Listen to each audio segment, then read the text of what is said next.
Oke, baik, kita bertemu lagi dalam kelas eklesiologi kita. Ini adalah pelajaran yang ketujuh. Dan ini adalah pelajaran yang melanjutkan ya apa yang kita bahas mengenai sifat jemaat, dan kita akan masuk ke hal-hal baru juga moga-moga hari ini. Nah, sebelum kita mulai, mari kita berdoa terlebih dahulu. Bapa yang di surga, kami mengucap syukur untuk kasih setiamu pada kami. Engkau kiranya menolong kami dapat menggali firman-Mu, kami dapat masuk ke dalam Alkitab, dan kami menarik keluar pelajaran tentang eklesia, tentang jemaat-Mu. Tuhan, kami kiranya tolong. Kami meminta dalam nama Yesus Kristus. Amin. Ya, tentu selamat malam pada semua yang sudah hadir. Ada Pak Andi, Pak Arisman, Saudara Karitos, Penginjil Cio, Ibu Funga, Penginjil Nikolas, Saudari Ruth, Bapak Oasis, dan Penginjil Yusman. Dan sambil menunggu yang lain, tapi saya ingin mengingatkan bahwa kita masih di dalam pembelajaran tentang ini ya definisi dari eklesia. Oke. Definisi dari eklesia, dan kita sedang membahas. Terakhir kita sedang membahas tentunya penggunaan eklesia di dalam Alkitab, dan sambil membahas itu kita sudah menyelesaikan poin B sebenarnya, yaitu berbagai gambaran tentang eklesia dalam Alkitab yang sudah kita bahas, ya eklesia sebagai tubuh Kristus, bahwa ini mengacu kepada tiap-tiap jemaat. Ya, tiap-tiap jemaat adalah tubuh Kristus. Misalnya jemaat di Efesus adalah tubuh Kristus, jemaat di Korintus adalah tubuh Kristus.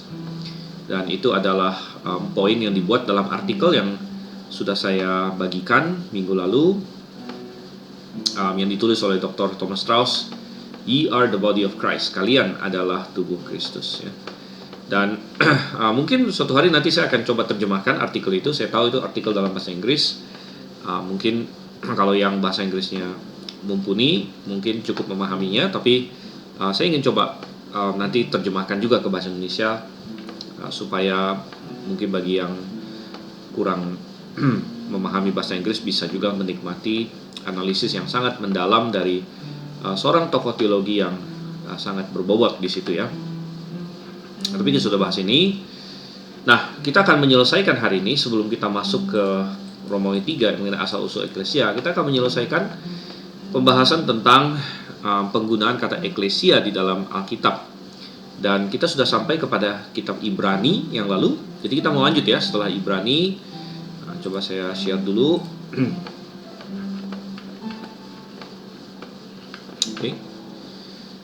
Oke. Sebentar, baik.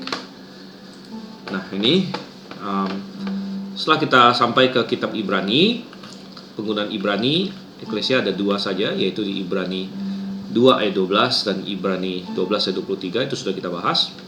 Kemudian kita masuk ke Yakobus 5 ayat 14. Penggunaan eklesia dalam surat Yakobus hanya ada satu saja. Dan di Yakobus 5 ayat 14, apakah ada di antara kalian yang sakit? Baiklah, ia memanggil para penatua jemaat. Ya, ada istilah para penatua jemaat di sini. Dan baiklah mereka mendoakan dia serta mengoles dia dengan minyak dalam nama Tuhan. Ya. Jadi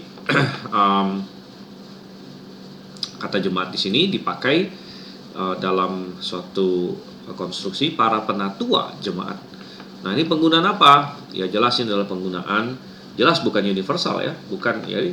Poin kita adalah bahwa tidak ada satu kali pun penggunaan eklesia dalam Alkitab yang bisa dipastikan atau bisa dikonfirmasi bahwa itu berbicara mengenai gereja yang universal. Gitu. Tidak ada satu kali pun. Semua pemakaian eklesia di dalam Alkitab 115 kali itu entah berbicara mengenai jemaat yang spesifik atau mengenai konsep jemaat secara generik. Ya, yang berlaku untuk semua jemaat istilahnya begitu. Ya, tidak ada satupun ayat yang bisa ditunjuk dan bisa berkata, nah di ayat ini pasti berbicara mengenai gereja universal. Ya, pasti berbicara mengenai gereja universal. Tidak ada ayat yang seperti itu. Nah, memang ada ayat-ayat yang dipakai oleh orang-orang yang percaya gereja universal. Mereka bilang misalnya Matius 16 ayat 18, ya, kali pertama eklesia muncul, aku akan mendirikan jemaatku, bahwa di situ Tuhan berbicara mengenai gereja universal, kata mereka, gitu ya.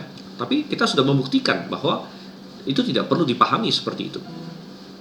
Tidak perlu dipahami seperti itu, karena kata eklesia di situ bisa sangat-sangat bagus sekali dipahami sebagai pemakaian generik, gitu ya.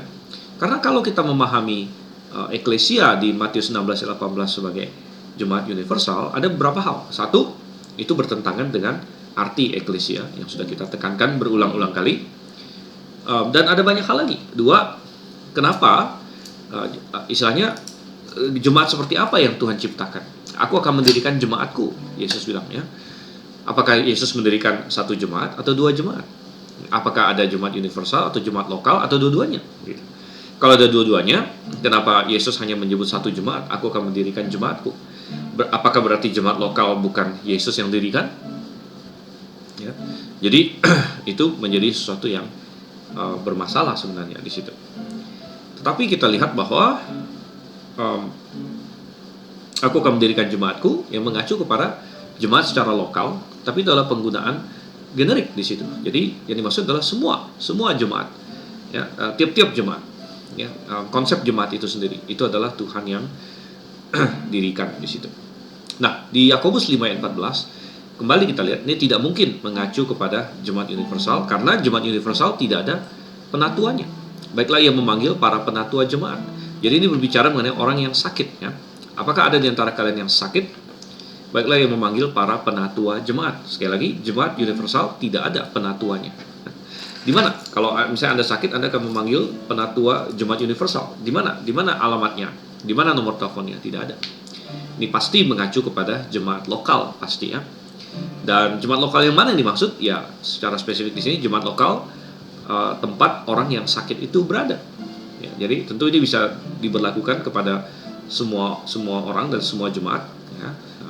Ketika seseorang sakit, panggillah penatua, ya. Dan sebenarnya penatua di sini sama dengan gembala, ya.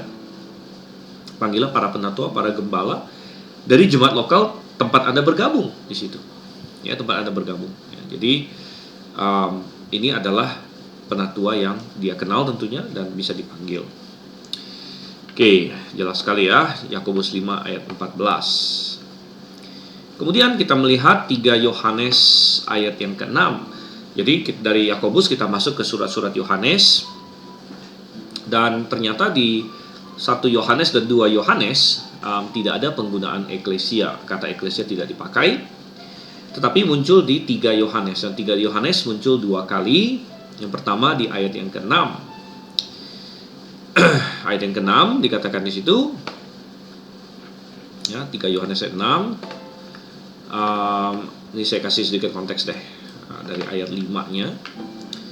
Saudaraku yang terkasih, engkau berlaku setia dalam apapun yang engkau kerjakan bagi para saudara dan bagi para tamu yang telah memberikan kesaksian tentang kasihmu di hadapan jemaat. Ya. Dan ya jelas ini mengacu kepada jemaat lokal, sudah pasti di hadapan jemaat. Jadi jemaatnya berkumpul, lalu ada orang yang memberi kesaksian yang baik untuk, nah yang dimaksud di sini adalah Gaius, ya, penerima surat dari 3 Yohanes. 3 Yohanes ditujukan kepada seorang yang bernama Gaius. Dan Rasul Yohanes di sini memuji Gaius bahwa dia berlaku setia, dan Gaius mendapatkan kesaksian. Ada orang, ada saudara-saudara yang memberi kesaksian tentang kasih Gaius di hadapan jemaat. Jelas ini adalah jemaat lokal, tempat jemaat lokal yang dibicarakan, yang diketahui oleh Gaius dan Rasul Yohanes di sini. Oke, kemudian ayat yang ke-9, aku telah menulis surat kepada jemaat, tetapi Diotrephes, orang yang suka menjadi terkemuka di antara mereka, tidak mau menyambut kami, katanya di situ, ya. Oleh karena itu, apabila aku datang, aku akan mengingat perbuatan-perbuatannya yang ia lakukan, mengocehkan kata-kata jahat terhadap kami, dan belum puas dengan hal-hal ini.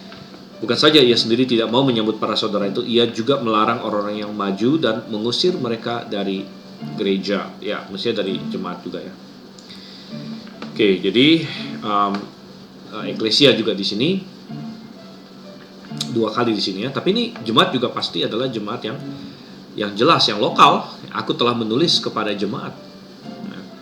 Dan jemaat yang dimaksud pasti jemaat yang ada alamatnya. Kalau nggak, gimana cara menulis kepada jemaat? Ya. Ingat, kita jangan berpikir seperti hari ini ya, di mana ada internet dan kalau kita mau menulis supaya dibaca semua orang, kita bisa tulis di internet, di suatu website, di blogging atau apapun gitu ya, atau kita push status kita atau di Facebook dan lain sebagainya. Tidak. Waktu itu kalau kita menulis ya pasti fisik ya, menulis fisik, ada suratnya, ada kertasnya. Yang waktu itu belum pakai kertas, tapi pakai papirus atau pakai perkamen, dan ditujukan kepada suatu lokasi gitu. Jemaat yang mana dimaksud? Jemaat tempat Diotrephes berada. Aku telah menulis kepada jemaat tetapi Diotrephes. Jadi ini jemaat tempat Diotrephes berada, dan rupanya Rasul Yohanes mengurusi ada seseorang yang kurang baik di jemaat itu, yaitu Diotrephes, dan rupanya dia mau ada masalah disiplin jemaat di sini. Karena Diotrephes sendiri mencoba untuk mengusir orang tertentu dari gereja atau dari jemaat. Ya, mengusir mereka dari gereja atau dari jemaat yang juga sudah pasti adalah jemaat yang lokal gitu. Ya, jemaat yang spesifik, karena tidak bisa kita mengusir orang dari jemaat universal dalam konsep jemaat universal gitu. Oke, saya rasa itu cukup jelas dari 3 Yohanes. Nah, kemudian kita sampai kepada kitab terakhir, surat terakhir dalam Alkitab, yaitu surat Wahyu. Dan ternyata surat Wahyu banyak sekali ya, banyak sekali menggunakan kata eklesia. Misalnya apa? Misalnya pertama di Wahyu 1 ayat 4, dari Yohanes kepada ketujuh jemaat yang ada di Asia.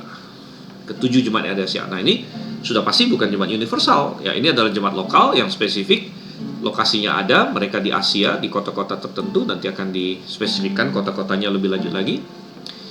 Dan ya, jelas sekali. Dan ingat bahwa kitab Wahyu adalah kitab yang terakhir ditulis. Ini adalah pesan terakhir Tuhan kepada manusia ya, dan rupanya itu ditujukan kepada jemaat gitu kan, kepada jemaat ya. Jadi nanti kita akan lihat, kita akan tekankan hal ini. Kemudian di Wahyu 1 ayatnya yang ke-11 berikutnya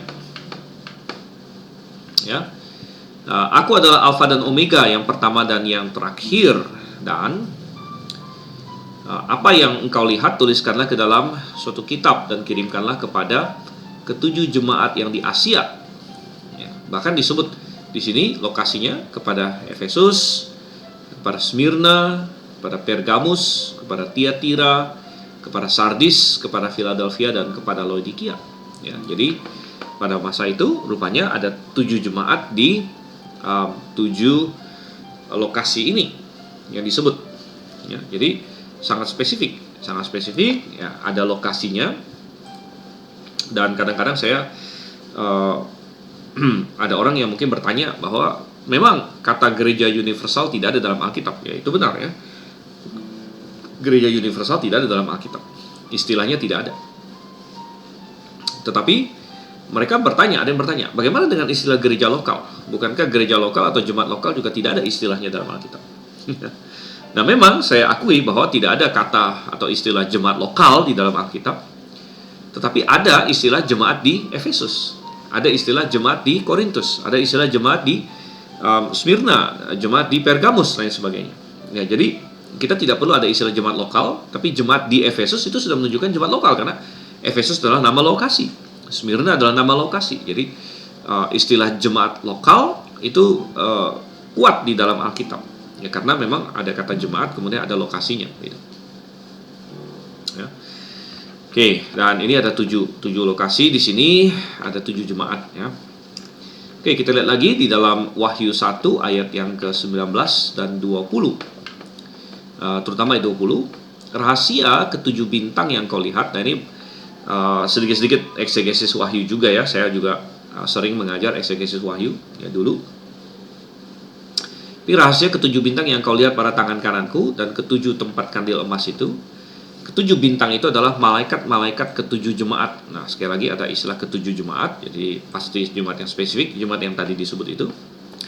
Dan ketujuh tempat kandil yang kau lihat adalah ketujuh jemaat. Nah, ini sangat menarik juga, bahwa jemaat dalam penglihatan Yohanes digambarkan sebagai tempat kandil. Ya, tempat kandil. Nah, kalau dalam LAI, terjemahan LAI, dia sebut kaki dian. Nah, kalau Anda tidak fasih ya, Anda bingung kaki dian itu maksudnya apa? Kaki dian itu ya maksudnya tempat kandil. Atau suatu tempat lampu lah, tempat lampu, tempat kandil dulu. Oleh karena itu dalam terjemahan kita langsung saja saya terjemahkan tempat kandil di situ ya, tempat kandil. Dan jemaat digambarkan sebagai tempat kandil. Tempat kandil itu adalah tempat di mana sinar bercahaya. Ya, sinar bercahaya.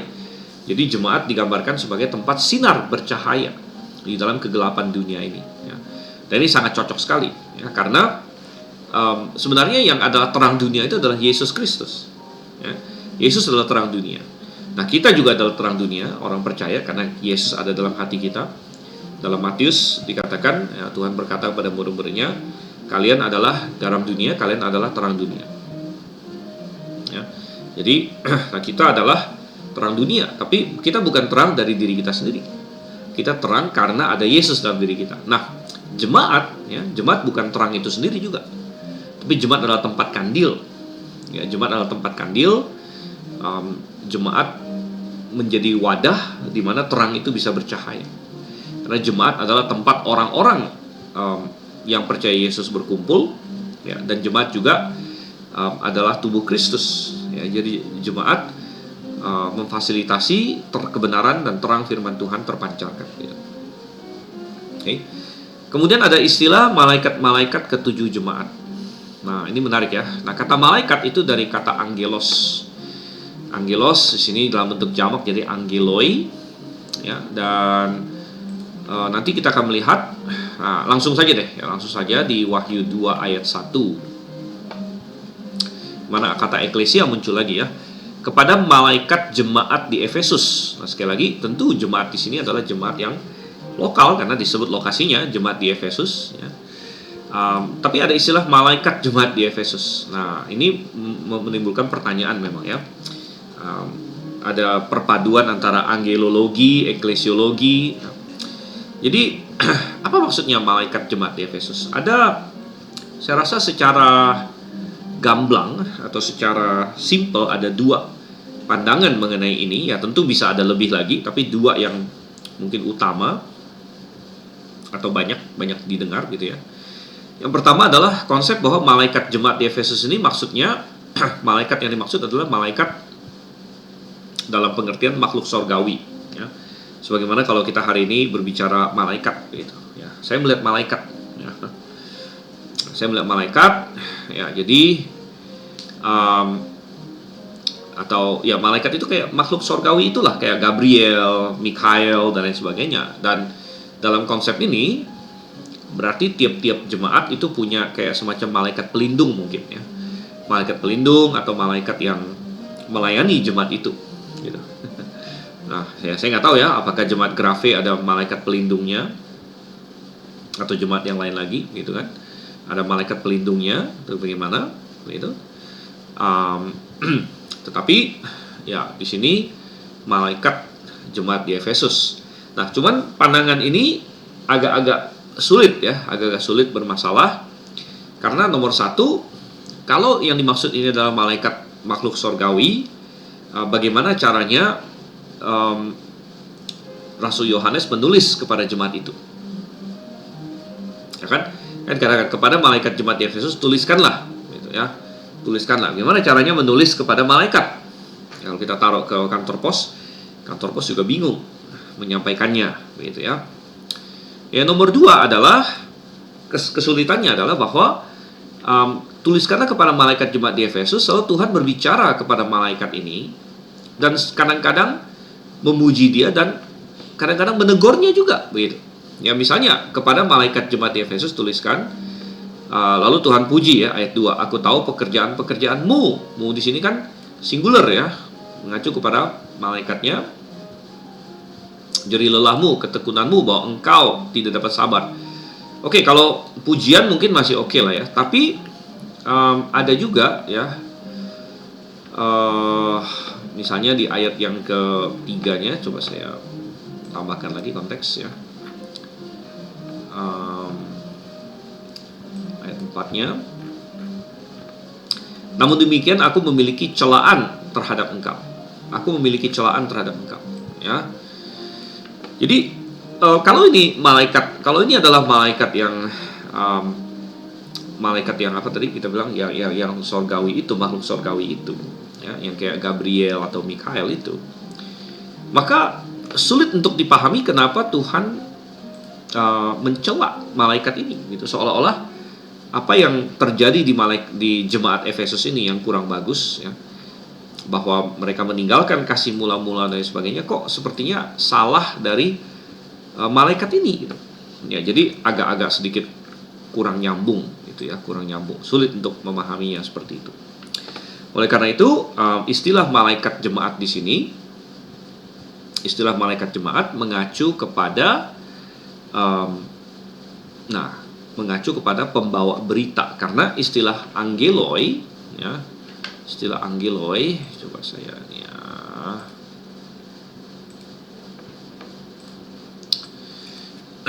Istilah angeloi itu artinya, angelos secara literal adalah pembawa berita. Nah, coba saya kasih lihat, saya search kata angelos itu dalam Alkitab. Wow, banyak sekali ya, muncul 186 kali ya. Muncul 186 kali. Oops, dia oke, ya ampun, dia Oke, dia menghapus search Ecclesia tadi ya. Oke, tapi nggak apa-apa. Coba ini saya duplikat dulu deh. Oke, dan ini kita search Ecclesia lagi. Oke, baik ya.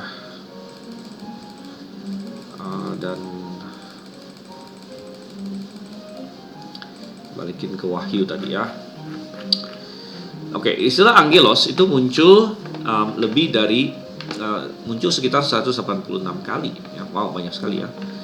Dan kadang-kadang memang kebanyakannya mengacu kepada malaikat makhluk surgawi. Contohnya di Matius 1 ayat 20 ya, seorang malaikat Tuhan nampak kepada Yusuf dan lain sebagainya. Tetapi ada beberapa kasus di mana angelos di situ mengacu kepada manusia, ya. Contohnya, bentar ya.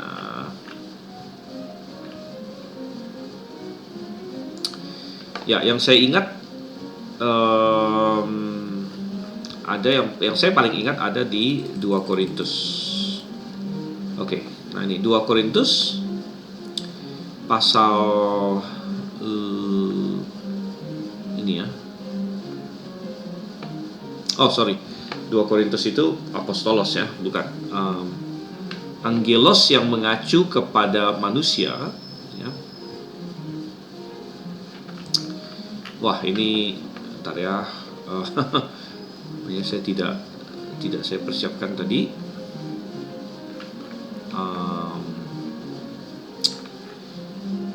Tapi ada ya, sebentar saya cek dulu.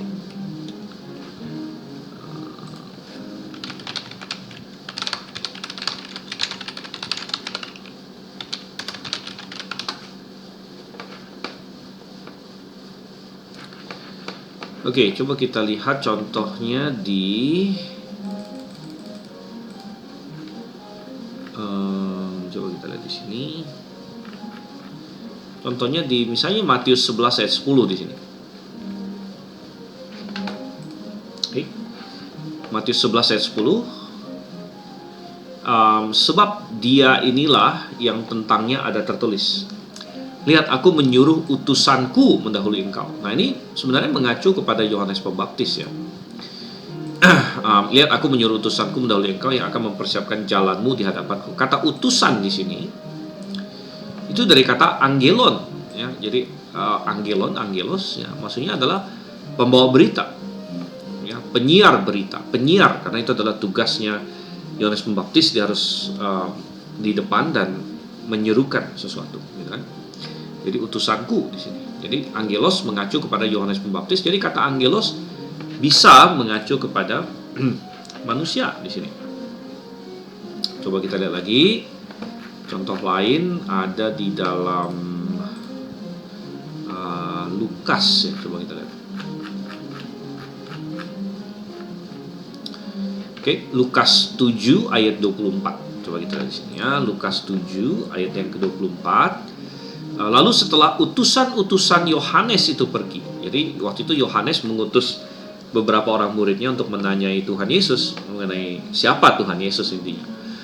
Dan kata utusan-utusan di sini dari kata ton angelon di sini ya. Jadi angelia, kata angelia itu artinya pesan sebenarnya. Ya. Angelia, pesan. Ya. Nah, jadi angelos adalah pembawa pesan sebenarnya. Ya. Jadi, tapi dalam Alkitab memang lebih sering ya muncul 186 kali, mayoritasnya mengacu kepada makhluk sorgawi memang. Tapi bisa juga mengacu kepada manusia, ya, manusia. Contoh lain lagi di dalam Lukas 9 ayat 52. Dan ia mengirim utusan-utusan mendahulinya, dan mereka pergi masuk ke sebuah desa di Samaria. Ini bicara mengenai murid-murid Yesus. Oke, cukuplah ya. Jadi itu hanya untuk ini saja, untuk memberitahu. Kalau kita balik lagi ke Wahyu pasal 2 di sini ayat 1, kepada malaikat jemaat di Efesus. Jadi karena ini relevansinya ada di masalah eklesiologi ya. Apakah tiap-tiap jemaat punya Tuhan kasih, misalnya ada malaikat tertentu yang menjaga atau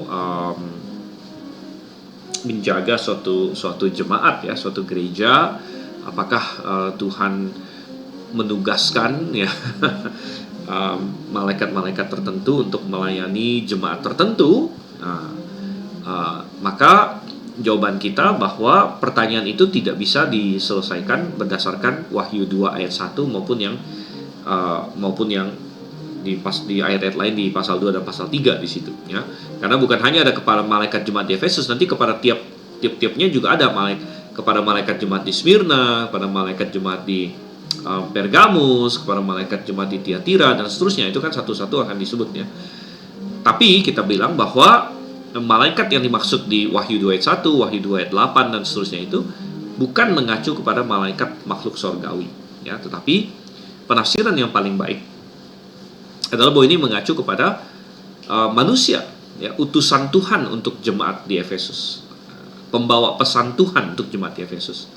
Jadi terutama siapakah yang membawa pesan Tuhan di situ ya? Bagi jemaat di Efesus adalah pengkhotbahnya, begitu, pengkhotbahnya atau gembala sidangnya, karena dialah yang menyampaikan firman Tuhan ya kepada jemaat. Jadi ini intinya mengacu kepada gembala atau pemimpin jemaat di Efesus yang menyampaikan firman Tuhan dan yang paling bertanggung jawab di situ untuk jemaat tersebut. Oleh karena itu, ketika nanti di tiap-tiap surat kepada masing-masing jemaat ini ada yang dipuji, ada yang ditegur oleh Tuhan. Maka yang dipuji dan ditegur itu sebenarnya ada dua level ya. Di satu level yang dipuji dan ditegur itu adalah karena dia pakai singular, kamu gitu kan, kamu ya, ada kasihmu, ada jerih lelahmu dan lain sebagainya. Itu ada dua level. Level pertama adalah si pemimpin ini, si angelos ini, si gembalanya gitu. Tapi level kedua adalah jemaat secara keseluruhan. Jadi jemaat secara keseluruhan juga bisa diacu dengan kata kamu, begitu kan? Ya, jadi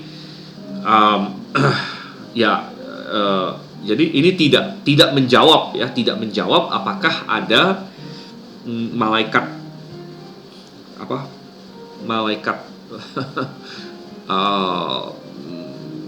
pelindung ya, atau apa ya, mungkin bukan pelindung kali ya. Apakah ada malaikat yang melayani tiap-tiap jemaat? Itu tidak dijawab oleh Wahyu 2 ayat 1 dan lain sebagainya. Tetapi saya bisa istilahnya saya sendiri meyakini bahwa tentu salah satu tugas malaikat adalah mereka banyak melayani orang-orang percaya. Dan karena di dalam jemaat adalah kumpulan orang-orang percaya, maka saya yakin jemaat banyak dilayani oleh malaikat sebenarnya, gitu ya. Jemaat banyak dilayani oleh malaikat. Ada banyak ayat yang berbicara, ada nyinggung-nyinggung sedikit ke sana. Misalnya di 1 Korintus 11, wanita-wanita harus memakai tanda wibawa di kepalanya demi jemaat, demi malaikat katanya. Ya, berarti malaikat memperhatikan apa yang terjadi di dalam jemaat. Ya, jadi walaupun kita tidak tahu, Alkitab tidak jelaskan apakah ada malaikat yang secara khusus ditugaskan, oh kamu ke jemaat Grafe, kamu ke jemaat Denpasar, dan kamu ke jemaat Remnant misalnya, atau kamu melayani jemaat di Dake dan lain sebagainya. Ya, kita tidak membaca itu secara pasti, ya, tapi kita bisa berkata bahwa malaikat banyak berurusan dengan jemaat, gitu ya, banyak berurusan dengan jemaat. Malaikat memperhatikan jemaat, ya, dan malaikat melayani orang-orang percaya, ya, dan karena di dalam jemaat ada banyak orang percaya, ya, maka natural bahwa malaikat banyak terlibat, ya, di dalam apa yang dilakukan oleh jemaat dan lain sebagainya. Oke, tapi kembali ke Wahyu 2 ayat 1 dan seterusnya, ini bukan bicara mengenai malaikat yang makhluk surgawi itu, gitu ya. Oke, jadi karena kita bicara mengenai eklesiologi, jadi kita bahas sedikit masalah itu.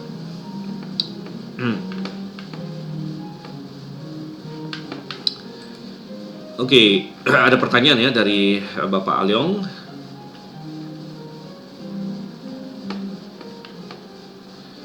Istilah jemaat lokal dan gembala pertama kali dipakai oleh gereja modern itu kapan dan siapa yang menggagasnya?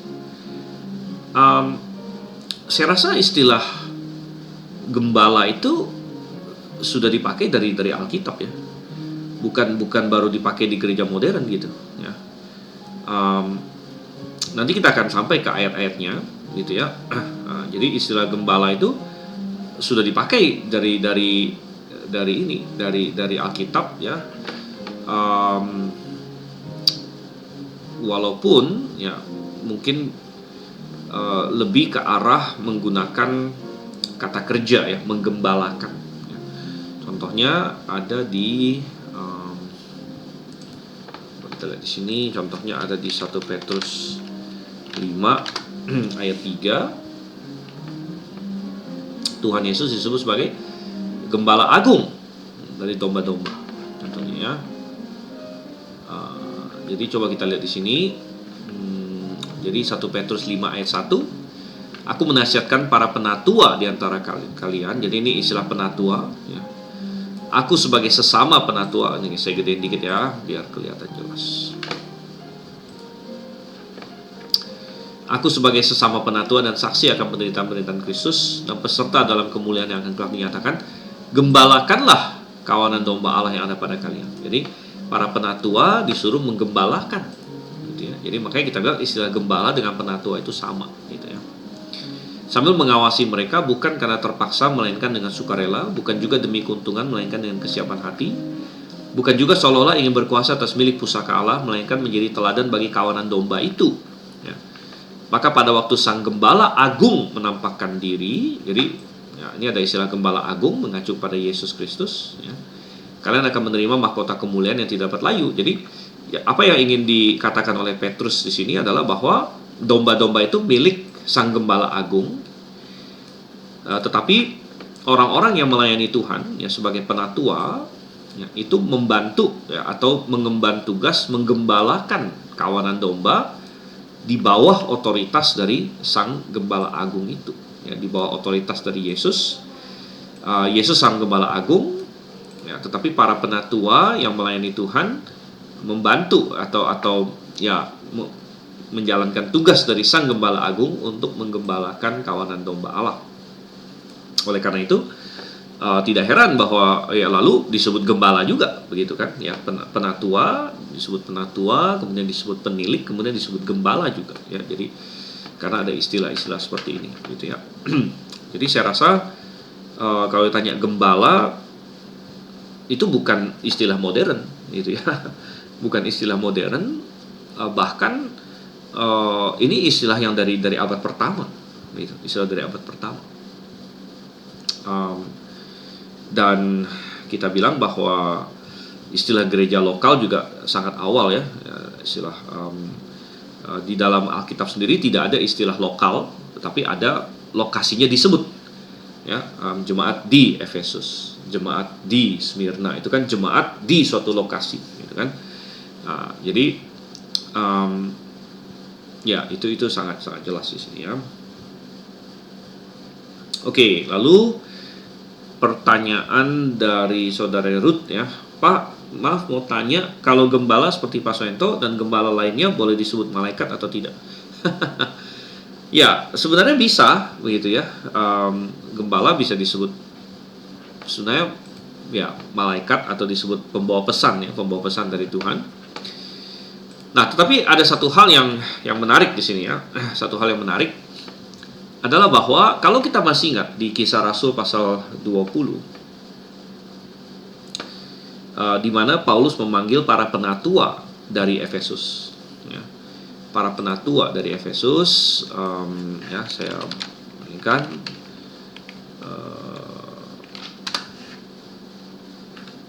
okay. Dan rupanya di Efesus itu penatuannya lebih dari satu. Ini pernah ada yang tanya ya, kalau nggak salah Pak Ori yang pernah nanya ya, bahwa di Efesus itu sepertinya ada lebih dari satu penatua gitu, atau penilik ya.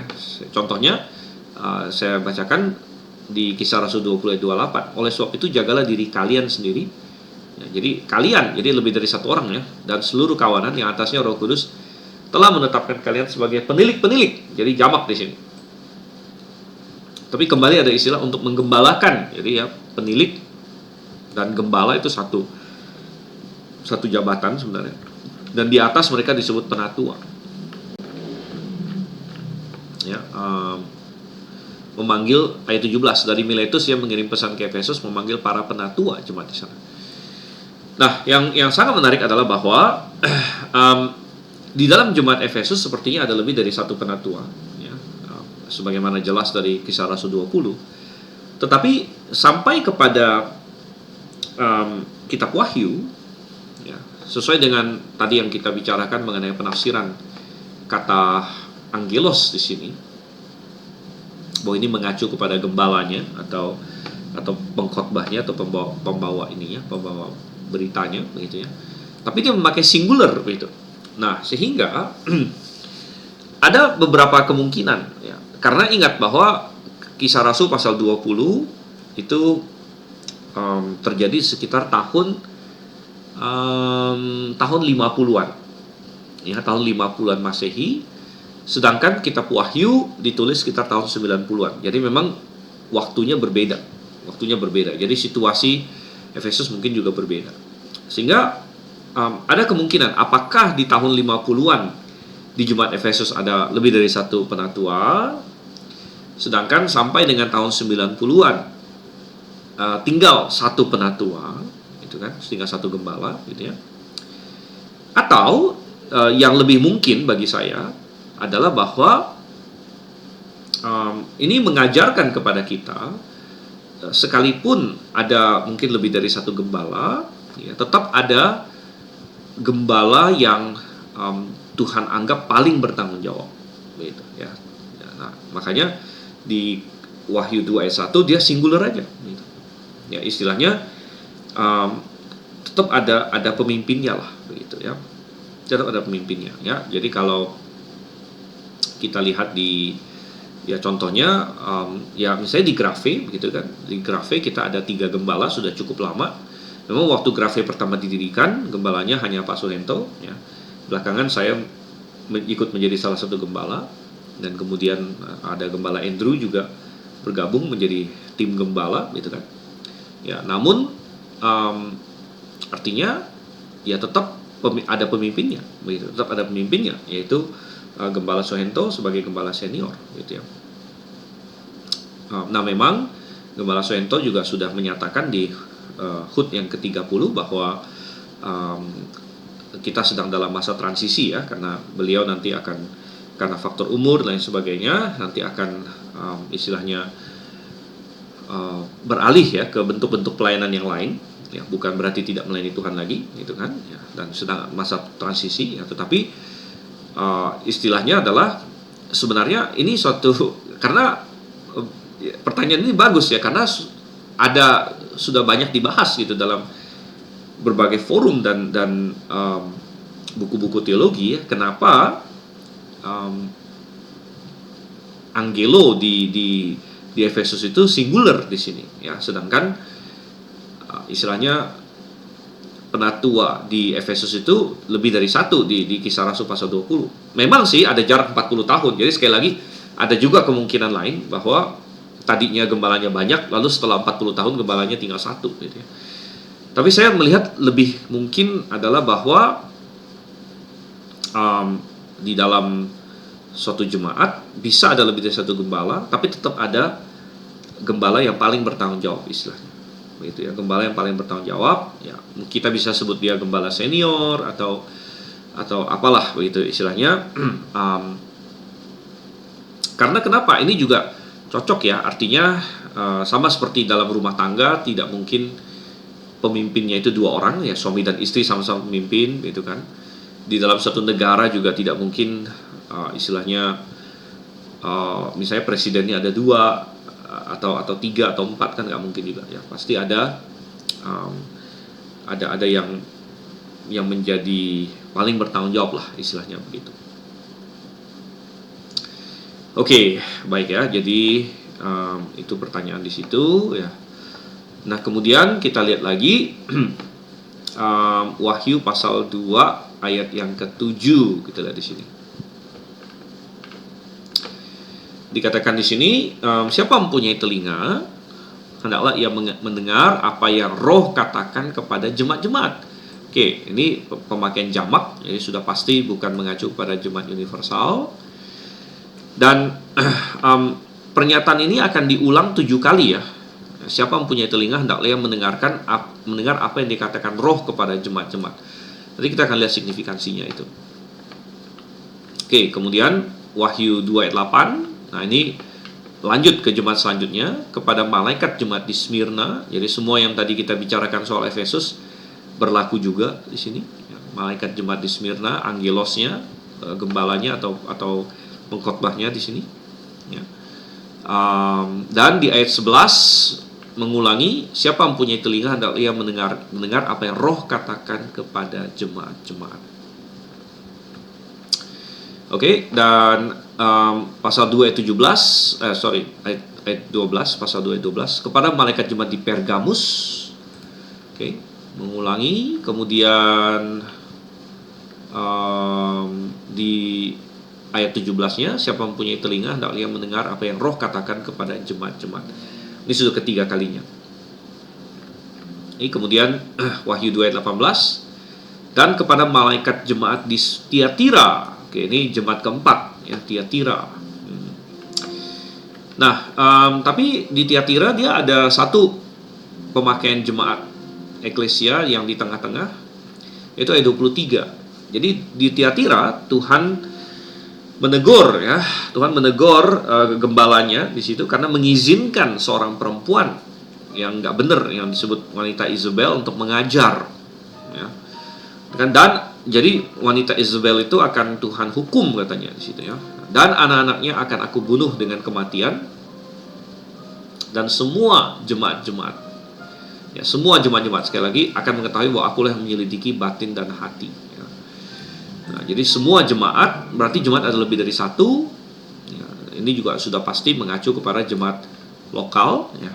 Dan secara spesifik ini adalah jemaat-jemaat sekitar Tiatira mungkin, yang bisa melihat apa yang terjadi di Tiatira ketika Tuhan mendisiplinkan jemaat Tiatira gitu, ya. Dan ini memberitahu kita juga, walaupun tiap-tiap jemaat itu lokal dan independen ya, satu hal yang kita dapatkan ketika kita membaca kitab Wahyu ini adalah bahwa Tuhan berurusan secara langsung dengan tiap-tiap jemaat ya. Tuhan berurusan langsung dengan tiap-tiap jemaat. Nanti kita akan lihat. Tuhan tidak suruh jemaat Efesus untuk ngurus jemaat Smyrna. Dan satu hal yang kita garis bawahi adalah Tuhan sama sekali tidak menulis kepada jemaat di Roma atau di Yerusalem atau di Konstantinopel misalnya gitu. Ya, jemaat Yerusalem kan jemaat yang paling pertama setelah kebangkitan Tuhan Yesus ya. Nah, kalau ada jemaat yang bisa dianggap jemaat pusat ya, yang menjadi kandidat, yang nomor satu kan jemaat Yerusalem, kandidat nih ya.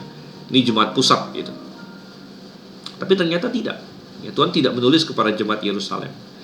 Lalu yang hari ini masih mengklaim dirinya adalah pusat, dirinya adalah ibu dari semua yang lain ya, adalah Roma ya. Sampai hari ini mereka mengklaim bahwa mereka lah gereja yang satu, yang kudus, yang rasuli itu, yang universal ya. Ya, tetapi Tuhan tidak menulis kepada jemaat di Roma di dalam Wahyu gitu. Tuhan tidak menulis kepada jemaat Roma. Nah, kalau jemaat Roma adalah induknya yang membawahi semua jemaat yang lain, ya, kalau jemaat Roma benar adalah pusatnya, headquarternya, markas besarnya, ya mestinya kan Tuhan tulis kepada jemaat di Roma, gitu.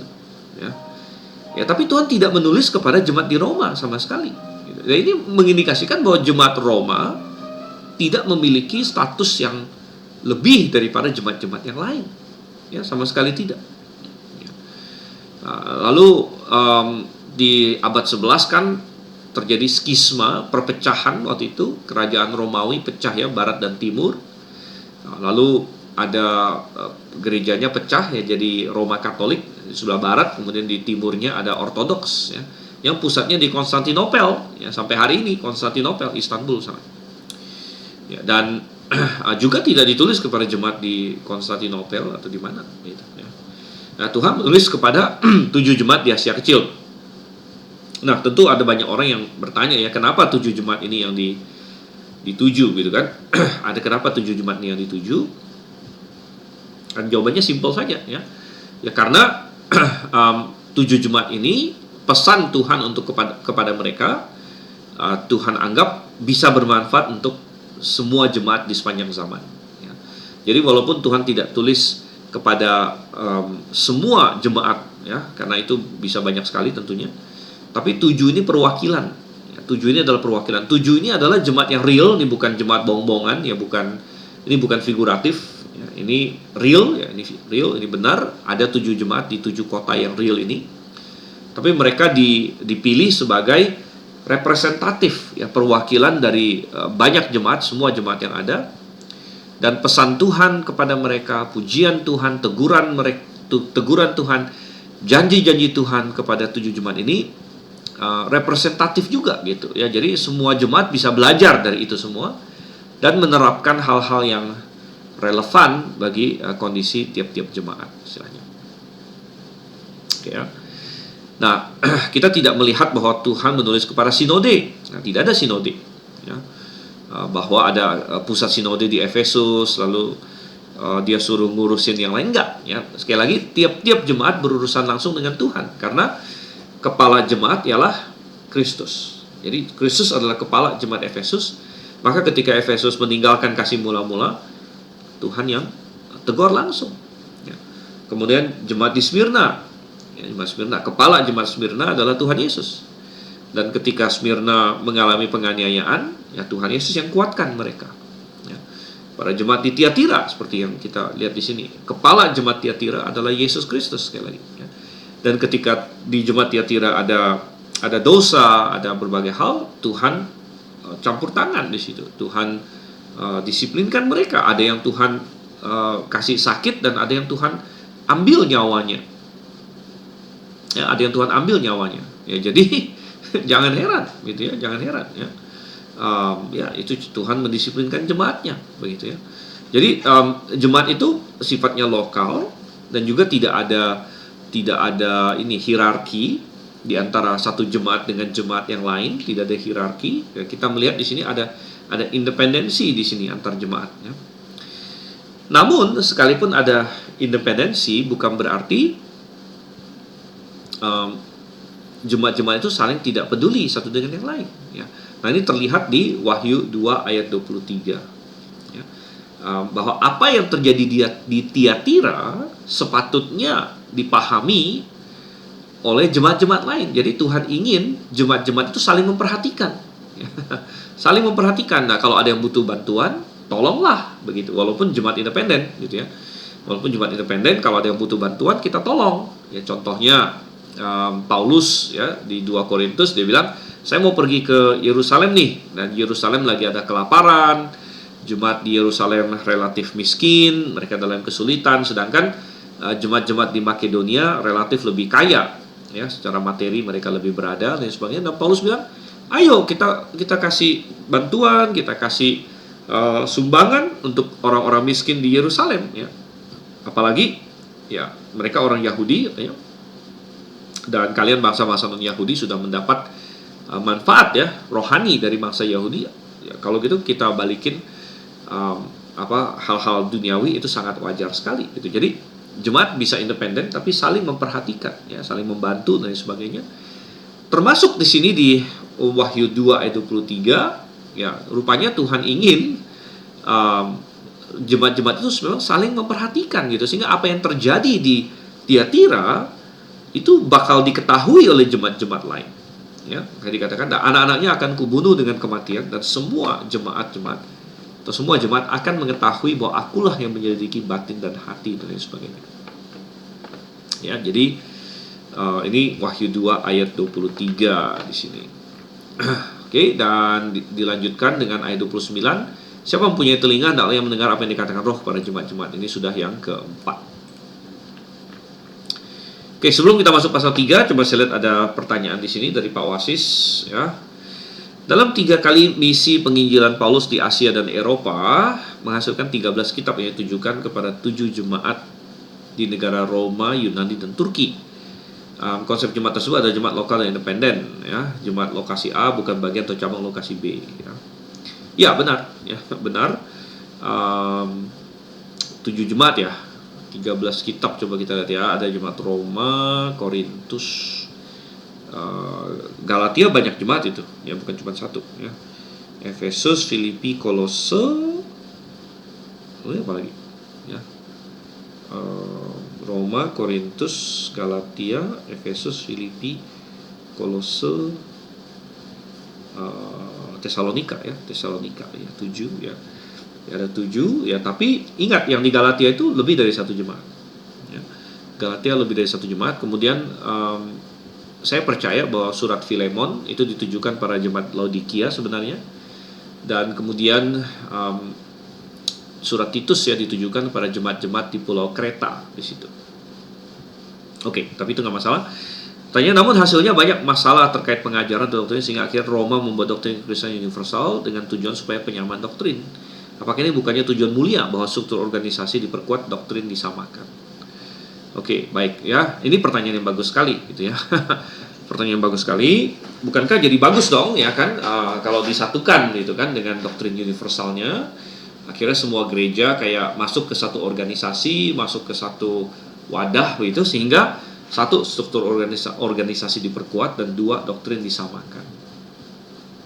Dan jawabannya adalah apapun yang keluar dari sistem Alkitab pasti tidak bagus. Walaupun secara manusiawi mungkin sekilas tampaknya bagus, begitu kan? Sekilas tampaknya bagus, tapi pasti tidak bagus karena namanya saja bertentangan dengan Alkitab, bertentangan dengan Firman Tuhan. Ya, dan nggak bagusnya di mana? Nah, oke, satu benar ya, benar doktrinnya disamakan. Ya.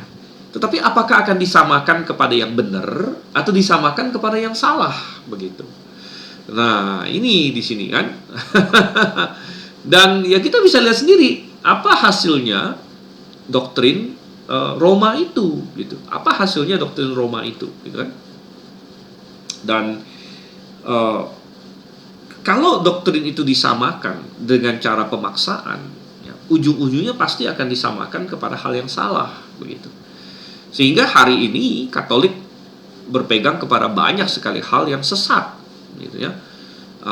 Dalam hal doktrin keselamatan, mereka percaya bahwa keselamatan itu bukan hanya karena iman saja, melainkan harus ya ditambahkan dengan pekerjaan baik ya, dan juga bahwa kasih karunia Tuhan itu disalurkan lewat sakramen-sakramen. Jadi sakramen-sakramen seperti baptisan, terutama nomor 1 baptisan, itu perlu untuk keselamatan di dalam konsep keselamatan Katolik, gitu ya. Itu dari doktrin keselamatan, ya. Dari segi doktrin Alkitab misalnya, mereka tidak hanya mengakui 66 kitab, melainkan mereka mengakui juga kitab-kitab apokrifa yang kita yakin ya bukan firman Tuhan, ya, karena satu mengandung kesalahan. Nah, ini sudah masuk bibliologi, ya, kenapa kita tidak percaya apokrifa, tapi saya singkat saja. Satu, mengandung kesalahan. Dua, mengandung doktrin yang tidak alkitabiah, karena dari kitab apokrifa, kitab Makabeus, mereka membuat doktrin purgatori, ya, bahwa bukan hanya ada sorga dan neraka, tapi ada tempat ketiga lagi, namanya purgatori atau api penyucian mereka sebut. Itu munculnya dari Deuterokanonika, ya, yang nggak ada dalam Alkitab, ya. Jadi ada banyak, ya. Kalau kita mau ngomongin semua kesesatan Katolik, ya, kita mungkin nggak cukup waktunya malam ini, kan. Belum lagi masalah Marianya mereka berdoa kepada Maria, mereka percaya Maria tidak punya dosa, kemudian mereka percaya Maria diangkat ke sorga, tidak mengalami kematian. Jadi belum lagi mereka doa pada santo dan santa, mereka punya keimamatan sendiri, jadi bukan keimamatan orang percaya. Banyak sekali, banyak sekali kesalahan Katolik begitu. Jadi kita lihat hasilnya itu, ya. Kalau doktrin disamakan, tapi disamakan bukan kepada kebenaran. Saya juga mau doktrin semua disamakan, ya, tapi kepada kebenaran. Nah, tetapi Tuhan sudah tahu nggak bisa dipakai cara paksa begitu. Kalau pakai cara paksa begitu, maka pasti akan disatukannya kepada kesalahan, gitu, ya.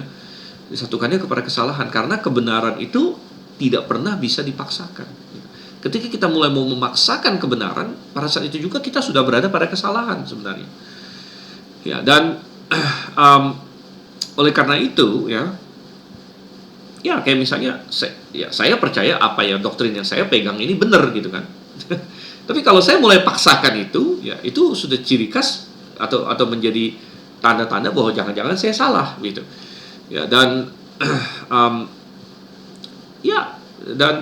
oke, itu satu. Kalau dibilang bukankah tujuannya mulia doktrin disamakan, sekali lagi jawabannya adalah kalau disamakannya kepada kebenaran, ya mungkin bagus, tapi kan enggak, ujung-ujungnya disamakan kepada kesalahan. Dua, ya, struktur organisasi diperkuat, ya benar, tapi tujuannya apa?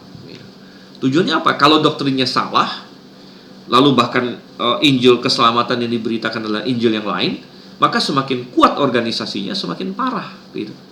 Nah, oleh sebab itulah makanya di abad ke-16 kan ada orang yang protes, gitu. Akhirnya muncullah gerakan Protestan dan lain sebagainya, ya. Dan mereka protes, kenapa? Karena sudah dianggap sudah sangat-sangat jauh menyimpang, sampai jual surat pengampunan dosa dan lain sebagainya. Dan apakah struktur yang organisasi yang kuat itu lalu menjadi nilai plus kalau begitu? Ya enggak juga. Sekali lagi, kalau itu sudah menjadi sesuatu yang salah dan sudah menjadi sesuatu yang memuakkan bagi Tuhan bahkan, ya, dan penuh dengan segala macam, maka semakin dia kuat, ya semakin enggak bagus justru begitu, ya. Ya, jadi kembali kita kepada masalah kebenarannya, gitu, ya. Nah, kenapa bisa begitu? Ya karena sekali lagi, kalau kita keluar dari sistemnya Tuhan, ya, sistem yang ada dalam Alkitab, ya, sedangkan tadi paragraf yang pertama ditulis Pak Wasis ini sudah sangat benar, ya. Paragraf pertama kan, dalam 3 kali misi penginjilan Paulus di Asia dan Eropa menghasilkan 13 kitab yang ditujukan pada 7 jemaat, ya bahkan lebih. Dan konsep jemaat tersebut adalah jemaat lokal dan independen. Itu sudah benar jawabannya. Jadi kita melihat itu pola Alkitab, gitu kan. Nah, lalu banyak orang belakangan bilang, oke, enggak, ini lebih bagus menurut standar manusia, gitu. Karena manusia suka sesuatu yang kuat secara finansial. Dan saya akui Katolik kuat secara finansial, kuat secara politik. Oh ya, kuat secara politik. Ya, Vatikan itu punya kekuatan politik yang besar, gitu, ya. Jadi secara manusiawi hebat, gitu kan. Tetapi apakah itu cara Tuhan, gitu? Ya, apakah itu cara Tuhan? Nah, jawabannya tidak dan bukan, gitu. Ya, bukan. Ya, jadi ya saya rasa itu jawabannya, ya. Oke. Nah, saya mau lanjut lagi di sini di Wahyu. Oke, saudara Bapak Alio mau tanya, atau kepencet nih? Silakan kalau mau tanya. Pak, Iya. belakangan kan ini saya kaitkan dengan yang tadi dikatakan dengan sistem gereja gitu. Ya. Belakangan kan saya beberapa kali dengar nih katanya kalau misalkan jemaat itu memberitakan Injil itu ibarat MLM gitu katanya. Jadi kalau misalkan kita beritakan Injil, nanti Tuhan tuh hitungin siapa yang sudah kita beritakan, terus di belakang kita siapa-siapa lagi gitu kan. Iya. Dan sampai istilah kata, apakah dalam jemaat itu maksudnya benar gitu loh, disamakan dengan MLM gitu. Emang Alkitabiah apa enggak gitu? Oke, itu pertanyaannya ya. Oke, baik. Ya mungkin ini sedikit ada disinggung oleh khotbahnya ini ya, Gembala Kurnia dan juga Gembala Suhento beberapa waktu lalu. Tentu begini, tentu Alkitab tidak ada istilah MLM gitu ya. MLM itu kan istilah modern gitu kan ya. Dan juga bukan berarti segala sesuatu yang MLM itu sama dengan sistem yang Alkitab itu. Namun ada kebenaran bahwa ya, nomor satu yang sudah pasti ya dicatat dalam Alkitab, apapun yang kita lakukan untuk Tuhan pasti akan dicatat oleh Tuhan, gitu kan? Itu sudah pasti ya, kita pasti dicatat oleh Tuhan apapun yang kita lakukan. Lalu ada juga ayat yang berkata ya,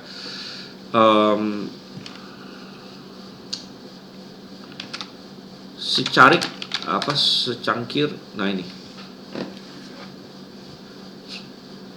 ya,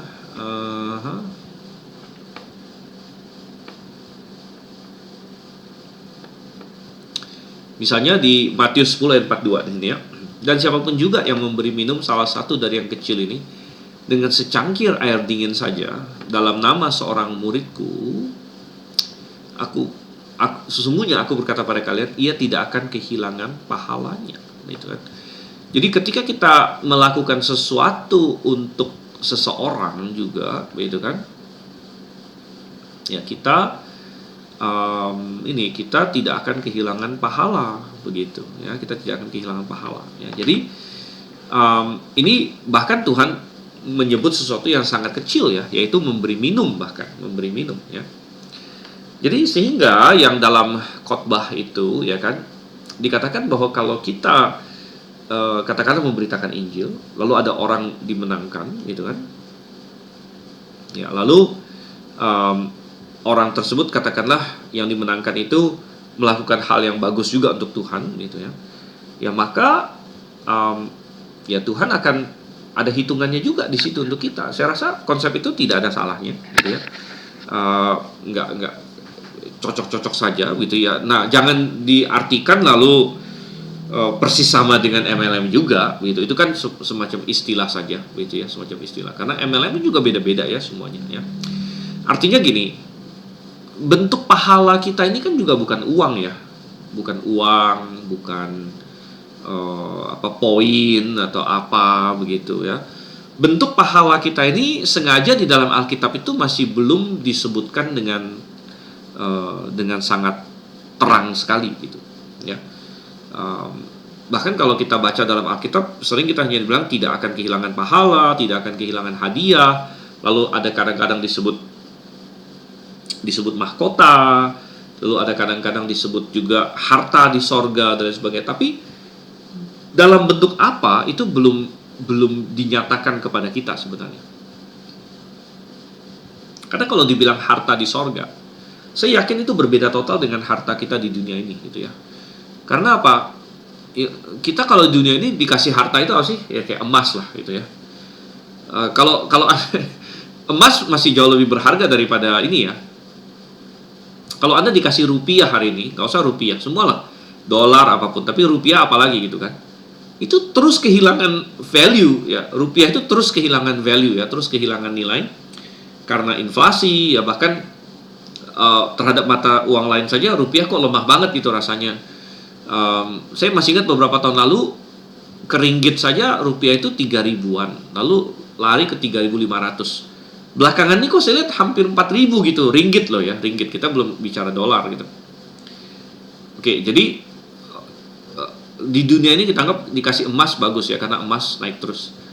Tapi di sorga, masa mau dikasih emas gitu kan? Kan aneh gitu, kalau di sorga dikasih emas. Orang jalannya dari emas kok, jangan-jangan nanti seperti lelucon itu kan, kita dikasih emas, kita malah lempar, dibilang nyampah gitu. Maksud saya adalah, bentuk pahala kita, harta kita itu seperti apa, itu belum dinyatakan dengan spesifik dalam Alkitab bagi kita. Karena kenapa Tuhan tidak nyatakan secara spesifik? Karena kita tidak punya, kita belum bisa memahami konsepnya gitu. Karena kita belum sampai ke sana gitu. Ya kalau Tuhan, gimana ya? Kalau misalnya kamu ngomongin saham atau cryptocurrency kepada orang abad pertama, dia ngerti nggak kira-kira? Nggak ngerti juga gitu kan. Anda cuma bilang udahlah pokoknya ada harta gitu. Nah, apalagi di sorga gitu loh, yang dimana bentuknya kita, karena di sorga kita nggak perlu beli apa-apa lagi sebenarnya gitu. Dan apa sih yang kita butuhkan di sorga gitu kan. Jadi tapi Tuhan bilang akan ada hadiah, akan ada pahala. Jadi pemakaian istilah MLM itu hanya kayak semacam perbandingan aja gitu ya, perbandingan aja. Jadi bahwa kita memang akan mendapat hadiah, dan apa yang kita lakukan itu akan dicatat oleh Tuhan, gitu kan? Dicatat oleh Tuhan, dan artinya gini, efek dari apa yang kita lakukan itu bukan hanya pada satu orang ini, tapi efek itu bisa punya efek yang lebih lanjut lagi dan efek yang lebih lanjut lagi, begitu. Jadi kita pegang itu untuk menyemangatkan diri kita bahwa ya bahkan hal-hal kecil yang kita lakukan untuk Tuhan pun, kita belum lihat totalitas dari efeknya saat ini gitu istilahnya ya. Kita belum lihat totalitas efeknya. Bisa saja yang saya lakukan ini mempengaruhi satu orang, tapi orang ini mempengaruhi orang lain lagi. Jadi totalitas dari efek apa yang saya lakukan rupanya lebih besar dari yang saya bisa lihat dengan mata kepala saya. Jadi yang dipegang itu aja gitu. Masalah lalu nanti dapat hadiahnya apa segala macam, ya jelas kan bukan uang kan, bukan ini ya. Jadi bahwa disebut seperti MLM itu hanya suatu perbandingan saja. Tentu ada banyak aspek lain yang tidak one to one intinya gitu ya. Oke, baik. Ya, ini Pak Arisman ya mau tanya. Oke, boleh, silakan. Oke, misalkan nih, ada yang kayak misalkan si Muslim pernah ngomong, apa yang jemaat lakukan nih, itu semuanya, katakanlah misalkan upah dari Tuhan itu akan diperhitungkan kepada setiap jemaat. Nah, yang saya jadi pertanyaan saya begini, seandainya ketika misalkan nih jemaat Grafe bantu bangun misalkan satu gereja mana gitu kan, terus katakanlah misalkan jemaat Grafe ada 300 orang, tahu-tahu 10-nya ada yang lagi di luar negeri nggak ngapa-ngapain gitu, apakah mereka juga diperhitungkan gitu? Iya. Oke. Iya, benar. Jadi gini, kan kita selalu bilang, Pak Arisman tunggu bentar ya, nanti sampai ke Pak Arisman ini lagi. Pak Arisman lagi angkat tangan. Ini kita selesaikan ini dulu. Jadi artinya begini, ketika suatu jemaat melakukan sesuatu, ya kan, itu kan yang melakukan kan jemaat gitu kan, berarti semuanya gitu ya. Berarti seluruh jemaat itu ada andilnya sebenarnya. Nah, tentu andil tiap-tiap orang itu tidak sama besar semuanya untuk satu hal itu, gitu kan. Misalnya, ya misalnya gini lah, nggak usah jauh-jauh. Misalnya jemaat bilang, ayo kita mau bangun gedung gereja nih, gitu. Bangun gedung gereja. Nah, lalu jemaat melakukan sesuatu, gitu kan. Ada yang sumbang uang, ada yang sumbang tenaga, ada yang sumbang macam-macam lah, keahlian dan lain sebagainya. Ya. Nah, lalu jadilah gedung gereja itu misalnya, gitu kan. Lalu gereja itu bisa bertumbuh karena ada gedung yang bagus dan sebagainya. Nah, ini kan hal yang bagus. Nah, ya tentu semua orang, ya maksudnya seluruh jemaat itu akan maksudnya semua jemaat itu ikut di situ. Nah, tetapi apakah persentasenya sama semua? Ya belum tentu juga gitu kan. Kan tidak pernah diajarkan bahwa walaupun semua jemaat ikut andil, bukan berarti semua porsinya sama gitu istilahnya. Ya, bukan berarti semua porsinya sama gitu kan. Ya, misalnya ada orang yang ya dia cuman sumbang sedikit ya, sedikit menurut Tuhan loh ya, bukan sedikit menurut manusia. Ingat, Tuhan bilang ada janda yang kasih sepeser uang, tapi itu semua milik dia. Tuhan bilang dia kasih paling banyak gitu. Ya, tapi artinya gini, di mata Tuhan tetap ada banyak dan sedikit gitu kan. Ya, di mata Tuhan tetap ada banyak dan sedikit. Jadi ada orang yang mungkin menyumbang sedikit, ada yang menyumbang banyak, dan sebagainya.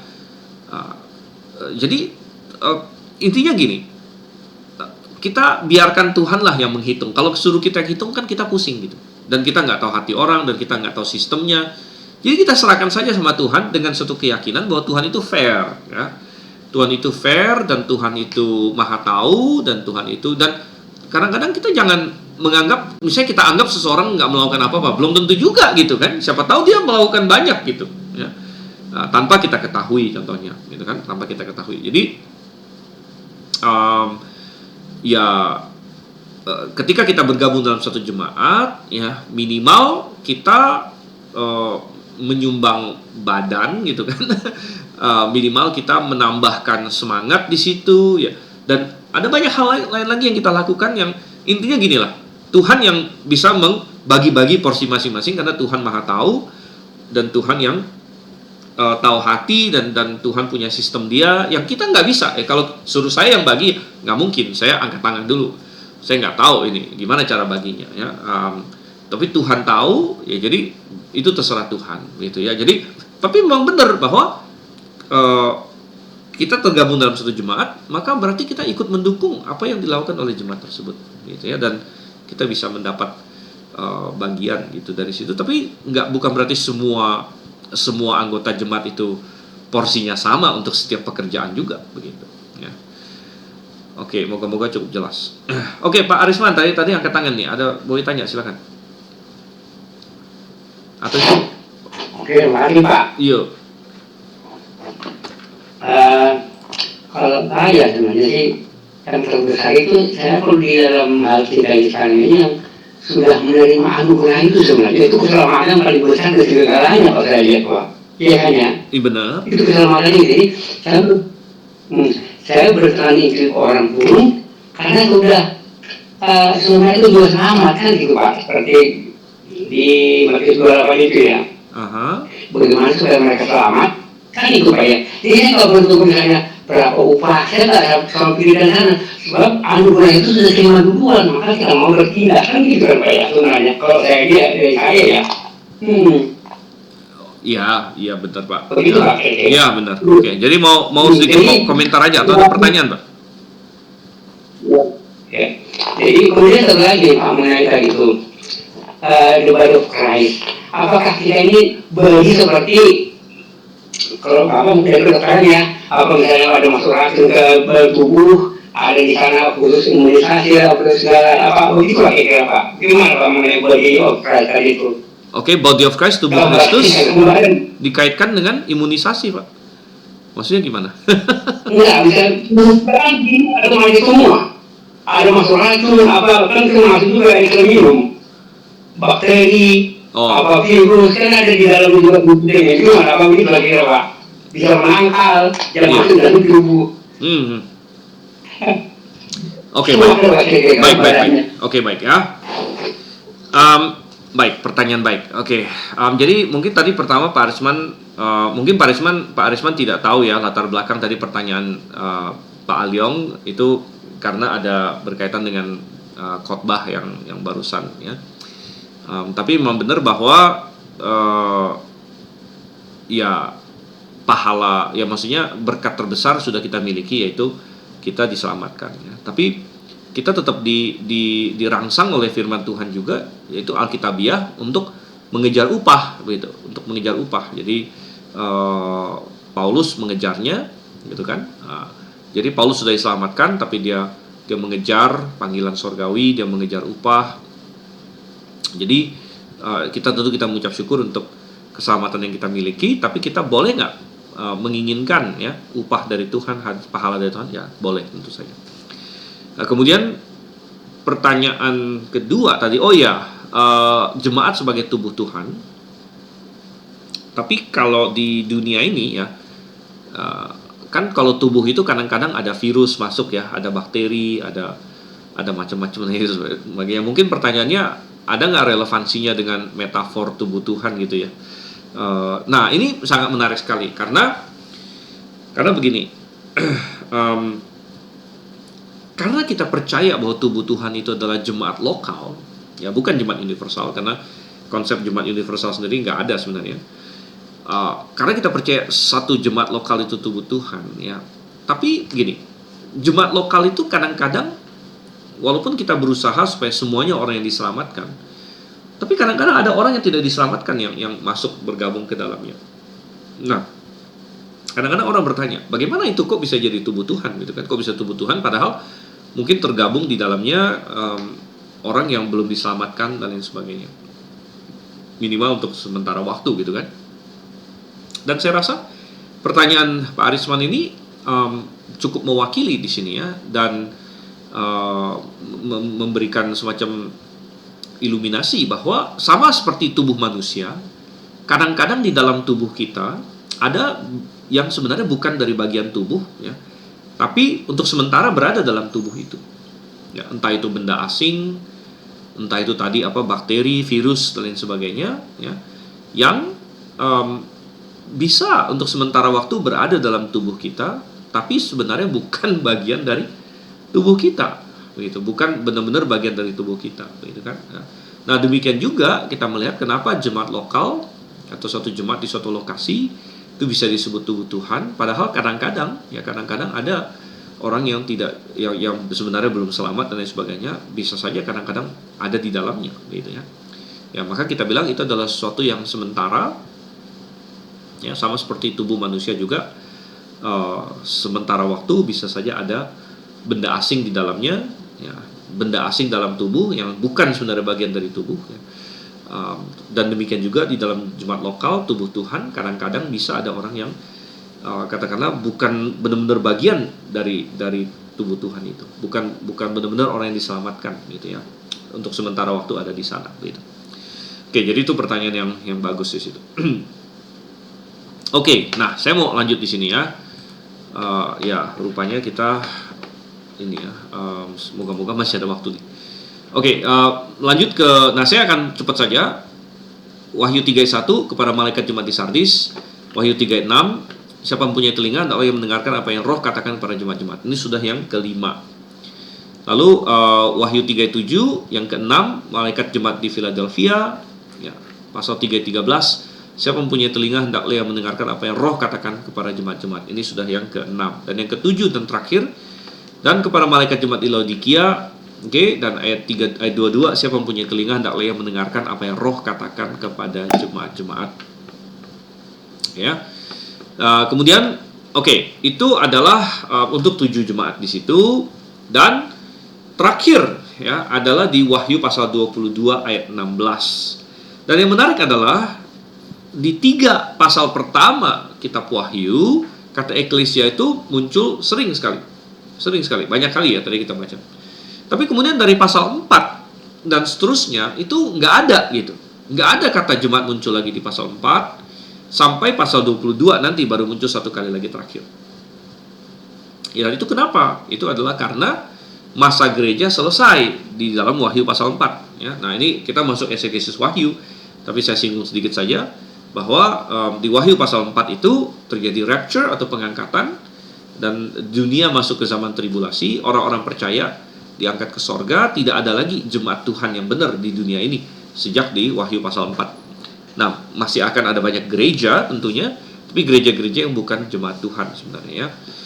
Dan akhirnya muncul lagi adalah di Wahyu 22 ayat 16, mana dikatakan, aku Yesus telah mengutus malaikatku untuk bersaksi tentang hal ini kepada kalian di dalam jemaat-jemaat. Sekali lagi penggunaan plural di sini, kalian di dalam jemaat-jemaat. Dan ini menutup pemakaian terakhir dari kata eklesia. Oke, ada pertanyaan dari Fantaccio. Silakan sebelum saya rangkumkan ya. Ya, penginjil Cio gimana? Ada mau tanya atau kepencet doang?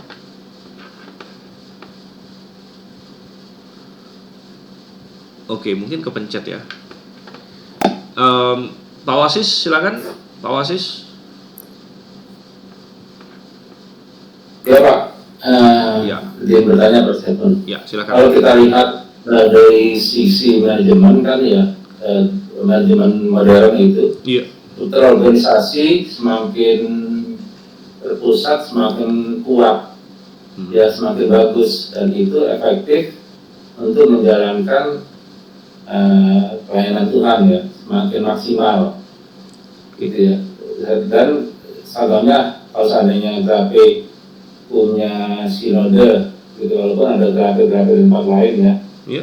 yang sifatnya independen, tapi kalau ada sinode kan pasti di dunia modern ini yang sekarang berubah, karena sudah berubah dengan semakin terpusatnya suatu organisasi itu semakin bagus dari sisi manajemen dan itu akan menghindari perpecahan. Kalau penginjilan pun jadi maksimal, jadi tertata gitu. Kalau kita lihat Katolik sekarang justru itu dengan adanya Katolik penginjilan walaupun lepas dari doktrinnya ya, penginjilan itu bisa sampai menyebar kemana-mana, bahkan sekolah, terasa berkatnya, kasihnya gitu ya, dan dampaknya. Tapi kalau terpecah itu seperti kayak lidi, kalau disatukan makin kuat. Nah, kalau kita terpecah apalagi sibuk dengan urusan doktrin, kekristenan kita jadi nggak berbunyi gitu ya. Nah, dan kalau lihat dari sisi seperti ini, konsep seperti ini gimana ya Pak Stefan ya? Kalau saya melihat oke, akhirnya lokal dan independen ya, tapi tetap harus ada lokal independen, kira-kira harus ada sinode gitu ya. Misalnya kayak AKBP gitu ya, atau GKI gitu ya. Oke Pak Wasis, ya saya paham sih pertanyaannya ya. Dan apa yang Pak Wasis katakan ini tentu bukan Pak Wasis yang pertama kali memikirkan hal seperti itu ya. Bukan ide-ide ini bukan baru muncul juga gitu ya. Ini adalah suatu hal yang sudah dipergumulkan oleh orang Kristen ya. Nah, terutama dari kalangan baptis dari banyak-banyak tahun ya, dari banyak-banyak tahun. Dan intinya adalah apakah kita percaya bahwa Tuhan punya metode yang terbaik gitu kan? Apakah Tuhan lebih tidak tahu manajemen daripada kita? Ya. Apakah Tuhan lebih tidak tahu cara-cara seperti ini, gitu kan? Kalau memang ini cara yang terbaik yang Tuhan mau kita lakukan, kenapa Tuhan tidak nyatakan itu dalam firman-Nya? Gitu. Kenapa Tuhan tidak bikin sinode di dalam Alkitab? Gitu kan? Kenapa Tuhan tidak taruh Yerusalem sebagai pusat sinodenya? Malah pada waktu itu jauh lebih mendukung lagi karena masih ada rasul pada waktu itu. Hari ini aja nggak ada rasul lagi, gitu kan? Nggak ada rasul lagi. Waktu itu masih ada rasul. Jadi kalau mau bikin sinode itu sangat-sangat kondusif sebenarnya di abad pertama. Tapi kita tidak temukan itu. Kita temukan di kitab Wahyu ini ada 7 jemaat ya, dan bukan hanya di kitab Wahyu, tapi kitab Wahyu sebagai pemuncaknya lah. Ini kan kitab terakhir ya. Tapi di seluruh Alkitab ya kita temukan jemaat-jemaat mereka tidak ada hierarki. Ya, tidak ada hierarki di antara mereka begitu. Sehingga pertanyaannya kembali adalah apakah kita bisa lebih bijak daripada Tuhan gitu istilahnya gitu ya. Nah, makanya kita yakin dan percaya bahwa kita tidak bisa lebih bijak dari Tuhan. Gitu. Semua sudah dicoba ya. Semua yang akhirnya mencoba sinode ujung-ujungnya akan menyimpang. Gitu, ya. Sinode yang paling awal itu kan ya adalah si Katolik itulah begitu kan. Itu kan sinode yang mendunia gitu istilahnya. Gitu kan. Nah, jadi ujung-ujungnya akan menyimpang gitu. Nah, kalau dikatakan artinya gini, ada nggak nilai dari kerjasama? Ya jelas ada. Nilai dari kerjasama ada, begitu kan? Oleh sebab itu, kelompok-kelompok baptis di mana-mana ya telah bekerja sama, begitu, bekerja sama antar jemaat. Ya. Nah itulah yang kita sebut sebagai persekutuan. Jadi kita tidak membangun sinode, kita membangun persekutuan. Ya. Dan GBIA itu adalah persekutuan, gitu, persekutuan. Jadi makanya ada GBIA Grave, ya kita kerjasama dengan jemaat-jemaat lain yang tergabung di dalam persekutuan GBIA, gitu. Jadi GBIA kita definisikan sebagai persekutuan, ya, bukan sinode, ya, tapi GBIA kerjasama, ya. Seringkali GBIA Grave kerjasama dengan GBIA lain, misalnya kita membangun macam-macam, ya, seperti GITS contohnya, ya, GITS. Grave International Theological Seminary. Ini adalah hasil kerjasama dari banyak GBIA, ya. Karena ada banyak dari GBIA lain, ya, gereja-gereja lain di dalam persekutuan GBIA ini yang mengajar di GITS misalnya. Ya kalau cuman Grave doang, ya berarti dosennya ya cuman saya, ya, kemudian beberapa orang, ya, Bala Andrew, ya, Pak Suhento, mungkin 1-2 lagi yang lain, ya, jemaat dan sebagainya, ya. Tapi karena ada kerjasama dengan GBIA lain, ya, maka kita ada banyak ini, ya, banyak dosen. Itu salah satu contoh saja, gitu ya, gitu ya. Dan tentu kerjasama ini bisa kita terus kembangkan, ya, penginjilan dan lain sebagainya, ya. Pengutusan misi kita banyak kerjasama kok, gitu ya. Misalnya GBIA Grave mengutus, ya, seseorang ke suatu tempat, namun kita kan jauh, ya, kita jauh, lalu tapi ada GBIA lain di sana yang dekat yang membantu logistik, membantu pendukungan segala macam, ya. Jadi kalau dibilang kita jadinya berkutat masalah doktrin saja, ya, sebenarnya doktrin itu kan pengajaran, gitu ya. Justru itulah inti yang harus kita kutatkan, itu memang benar doktrin, ya, karena itu adalah amanat agung kita, ya. Amanat agung kita adalah jadikanlah segala bangsa muridku, baptislah mereka dalam Bapa, Putra, dan Roh Kudus, dan ajarlah mereka. Kata ajarlah mereka melakukan segala sesuatu yang aku perintahkan kepadamu, ya, mengajar mereka ya berarti memberikan pengajaran, ya. Pengajaran itu adalah doktrin, gitu, ya. Kita mau mengajar tentang siapa Yesus, itu kristologi. Kita mau mengajar tentang bagaimana diselamatkan, itu adalah soteriologi. Kita mau mengajar tentang apa itu firman Tuhan, itu adalah bibliologi, ya, dan semua yang lain. Kita mau mengajar bagaimana berjemaat, itu adalah eklesiologi, seperti yang kita lakukan hari ini. Jadi ajarlah mereka melakukan segala sesuatu yang kuperintahkan kepadamu, ya. Justru saya melihat kita seringkali manusia modern ini terlalu mengecilkan masalah doktrin, ya.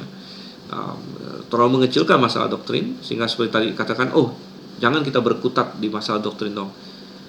Justru kita harus berkutat di masalah doktrin, gitu ya, harus berkutat masalah doktrin. Nah bukan berarti lalu kita tidak melakukan hal-hal lain, ya, kita lakukan hal-hal lain juga, gitu. Tetapi pahami begini, kalau kita kasih makan sama orang, ya katanya oke, kita harus menunjukkan kasih kita. Saya setuju, amin, kita menunjukkan kasih kita, gitu ya. Tapi kita kasih makan. Contohnya nih, GBIA Grave salah satunya menunjukkan kasih dengan cara kita punya panti asuhan, contohnya. Kita kasih makan kepada anak-anak panti asuhan. Kita punya panti asuhan, kita besarkan mereka, kita kasih mereka sekolah. Tapi kalau kita tidak punya pengajaran, ya, kita tidak punya pengajaran, kita tidak mengajarkan doktrin keselamatan, kita tidak menginjil mereka dengan Injil yang benar, yang kemudian memagari mereka dari Injil-Injil yang palsu yang beredar itu, ya. Maka anak-anak panti yang kita besarkan ini, ya, mereka merasakan kasih kita, ya. Tapi ya sudah sampai sebatas mereka mati, gitu. Mereka mati, ya, kalau mereka nggak dapat Injil, ya mereka masuk neraka, gitu. Ya, mereka masuk neraka, ya. Jadi apa gunanya kita kasih mereka makan dan lain sebagainya, ujung-ujungnya mereka masuk neraka, ya. Jadi kembali ke masalah tadi, contoh yang diambil Katolik. Oke lah, Katolik mereka bangun ini, bangun itu, ya. Bangun panti asuhan, bangun sekolah, bangun hospital dan sebagainya. Tapi apa Injil yang mereka sampaikan, gitu kan?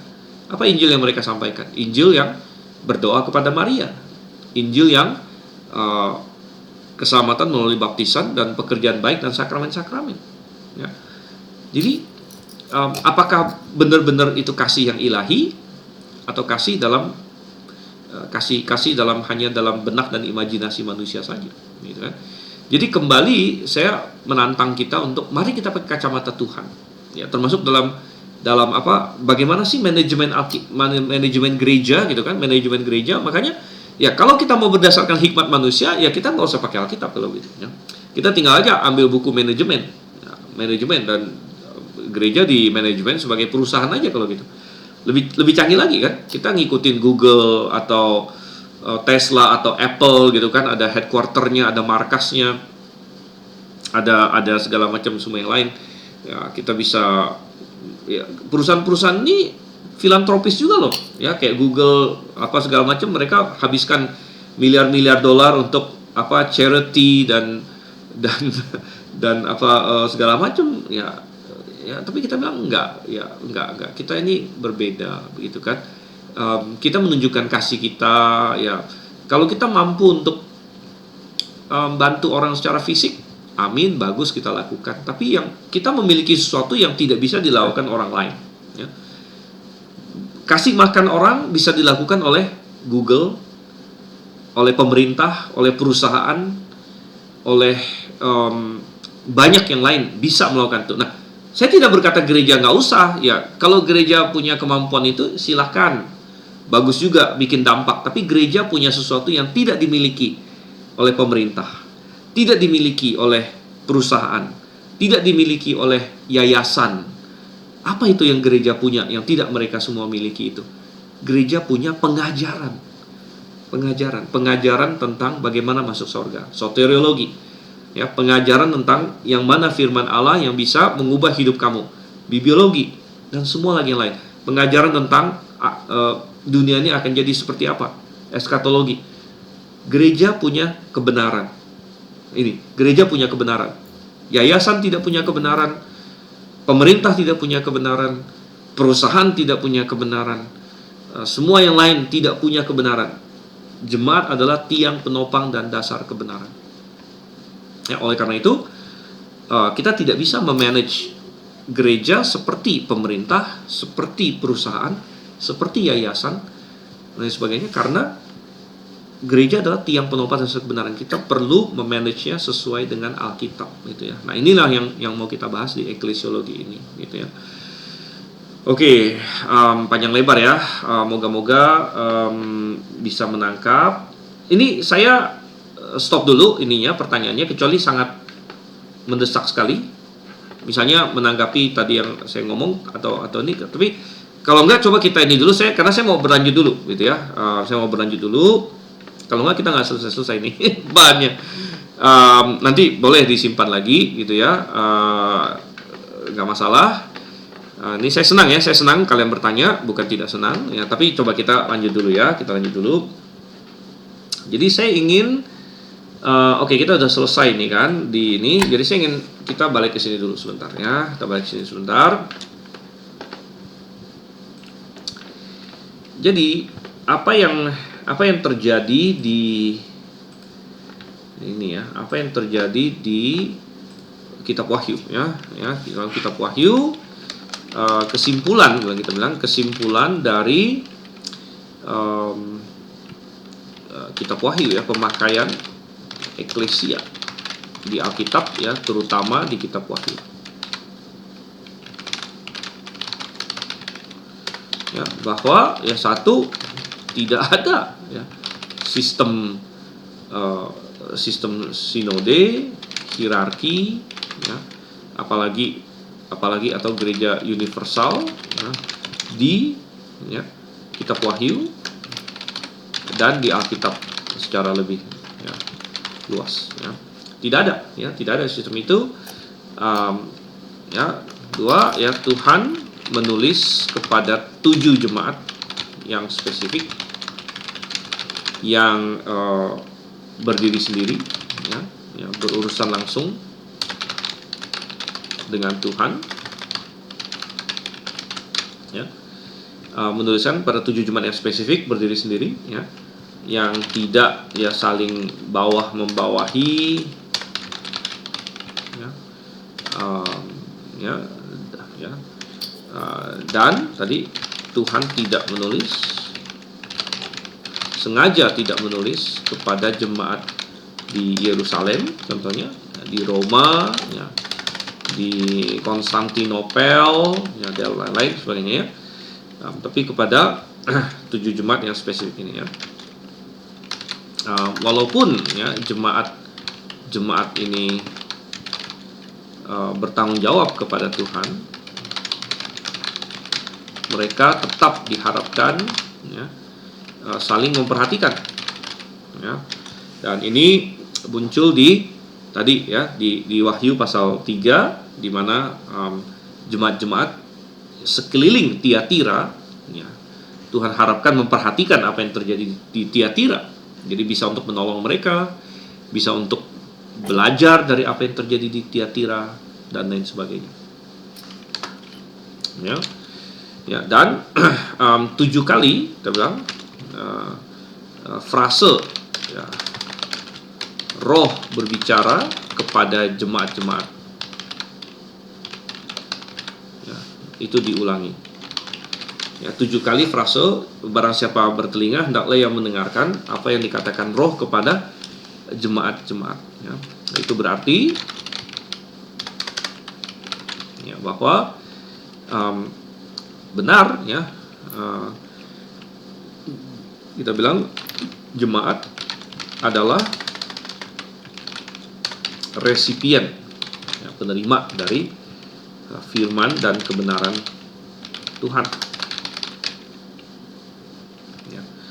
Dan oleh karena itu, ya, tidak heran, ya, bahwa jemaat adalah tiang penopang dan dasar kebenaran, ya. Tiang penopang dan dasar kebenaran di sini, kan. Ya, dan ya kita berkata bahwa oleh karena itu juga, ya, maka, ya, untuk bisa, ya, memahami kebenaran dan kehendak Tuhan, seseorang perlu berada di dalam jemaat yang alkitabiah, ya. Seorang perlu berada di dalam jemaat yang alkitabiah, karena Roh berbicara kepada jemaat-jemaat. 7 kali ini diulang, dan Tuhan itu kan bukan pribadi yang mengulang untuk sekedar ngabisin tempat atau lain sebagainya, enggak, ya. Tuhan mengulang sesuatu 7 kali itu ada gunanya, gitu, ya. Ini untuk memberikan suatu penekanan, ya, Roh berbicara kepada jemaat-jemaat, gitu, ya. Dan kalau kita lihat hampir semua perjanjian baru itu ditujukan kepada jemaat atau kepada anggota jemaat, ya. Surat-surat kepada jemaat, ya, bahkan surat pribadi juga, Timotius, Titus, Filemon, segala macam, mereka adalah anggota-anggota jemaat, ya. Ibrani juga adalah anggota jemaat dan lain sebagainya. Jadi untuk bisa memahami kebenaran dan kehendak Allah secara lebih mendalam lagi, secara lebih full lagi, seseorang perlu berada di dalam jemaat yang alkitabiah, karena Roh berbicara kepada jemaat-jemaat, ya. Jadi ya, karena begitu seseorang semakin bertumbuh di dalam Tuhan, dia akan paham bahwa Tuhan punya kehendak bagi dirinya, ya. Salah satunya adalah bergabung dengan jemaat yang alkitabiah, ya.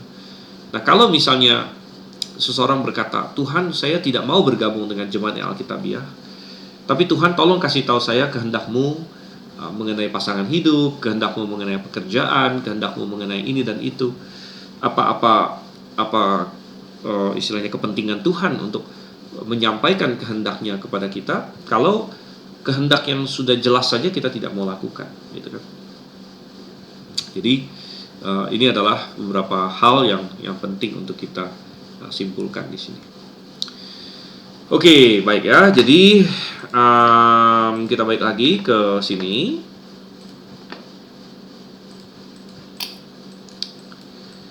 Oke, jadi kita selesai di Romawi 2, panjang lebar kita. Dan kita masuk kepada Romawi ketiga sekarang ya, Romawi 3, yaitu kita bicara mengenai asal-usul eklesia. Asal-usul eklesia. Jadi kapan eklesia itu mulai? Kapan jemaat Tuhan itu mulai ya? Siapa yang memulainya dan lain sebagainya. Nah, kalau kita lihat di sini ada berbagai pandangan mengenai permulaan eklesia. Ya, ada berbagai pandangan. Dan kita akan bahas beberapa pandangan yang ini dulu. Beberapa pandangan yang ini ya. Nah, ini diktat kita agak sedikit sudah saya modif sedikit. Jadi kalau Anda ada pegang diktat lama mungkin, tapi intinya sih sama ya, cuman ada saya bikin layoutnya lebih bagus sedikit gitu. Tapi kalau Anda ingin, Anda bisa download ya, di ini sudah saya perbaharui yang di sistem. Anda mau download yang versi yang paling baru itu bisa juga ya. Dan saya bagi dua dulu ya. Satu, pandangan covenant theology, dan dua adalah pandangan dispensasionalisme mengenai kapan jemaat itu mulai gitu. Nah, covenant theology atau disebut sebagai teologi perjanjian dalam bahasa Indonesia itu adalah suatu jenis teologi yang penekanannya adalah pada kesamaan ya, kesamaan dari umat Allah di sepanjang zaman ya. Sehingga covenant theology adalah kelompok yang akan berkata hari ini gerejalah Israel sejati hari ini ya. Jadi itu adalah covenant theology. Coba saya tulis saja di sini ya. Covenant theology ya percaya ya, gereja ini jadi gede banget tulisannya, kita kecilin dulu ya. Ya, covenant theology, gereja adalah Israel. Ya, gereja adalah Israel. Ini adalah pandangan dari covenant theology. Ini disebut juga replacement theology. Jadi gereja sudah menggantikan Israel. Gereja adalah Israel sejati pada hari ini, gitu ya. Nah, ini beda dengan dispensasionalisme. Mana dispensasionalisme percaya bahwa Israel tetap Israel dan gereja tetap gereja. Ya. Tentu kalau covenant theology dia percaya gereja dalam pengertian universal di sini ya. Gereja adalah Israel katanya di sini. Ya, tetapi mereka mencoba menyamakan. Ya. Nah, kalau gereja adalah Israel, oleh karena itu bagi mereka tinggal selangkah lagi, ya. Sangat natural untuk berkata kalau begitu Israel di zaman PB adalah juga gereja. Ya, adalah gereja karena gereja di zaman perjanjian baru adalah Israel. Israel di zaman perjanjian lama adalah gereja, gitu ya. Sehingga dalam pandangan covenant theology mereka sering mengutarakan bahwa jemaat itu sudah ada dari perjanjian lama karena mereka tidak membeda-bedakan antara gereja dengan Israel sebenarnya. Oke, jadi mereka bilang jemaat sudah ada di dalam perjanjian lama gitu. Dan kadang-kadang mereka mengambil Kisah Rasul pasal 7 ayat yang ke-38. Ini salah satu ayat yang mereka pakai ya. Ini coba kita lihat di sini. Tentu kita sudah lihat itu di waktu kita menelusuri kata eklesia, tapi sekali lagi ya, dikatakan dia ini maksudnya Musa ya, dia inilah yang berada di tengah-tengah jemaah di padang gurun. Nah, kata jemaah di sini berasal dari kata eklesia. Jadi eklesia ente eremo ya, eklesia di padang gurun ya. Nah, ini bicara mengenai Israel disebut eklesia di padang gurun sini ya. Jadi waktu Musa memimpin Israel keluar dari Mesir, lalu mereka kumpul di Sinai, mereka bikin suatu perkumpulan di sana, mereka disebut eklesia di padang gurun. Nah, ini kadang-kadang dipakai oleh kelompok covenant theology ya. Dipakai oleh kelompok covenant theology untuk berargumen. Lihat tuh, Israel saja sudah disebut sebagai eklesia. Oleh karena itu jemaat sudah ada di zaman perjanjian lama. Ya. Ini argumen mereka sekali lagi. Ya. Tetapi kita berkata, ya,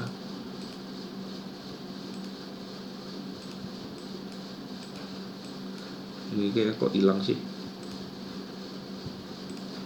Oke, ini dia.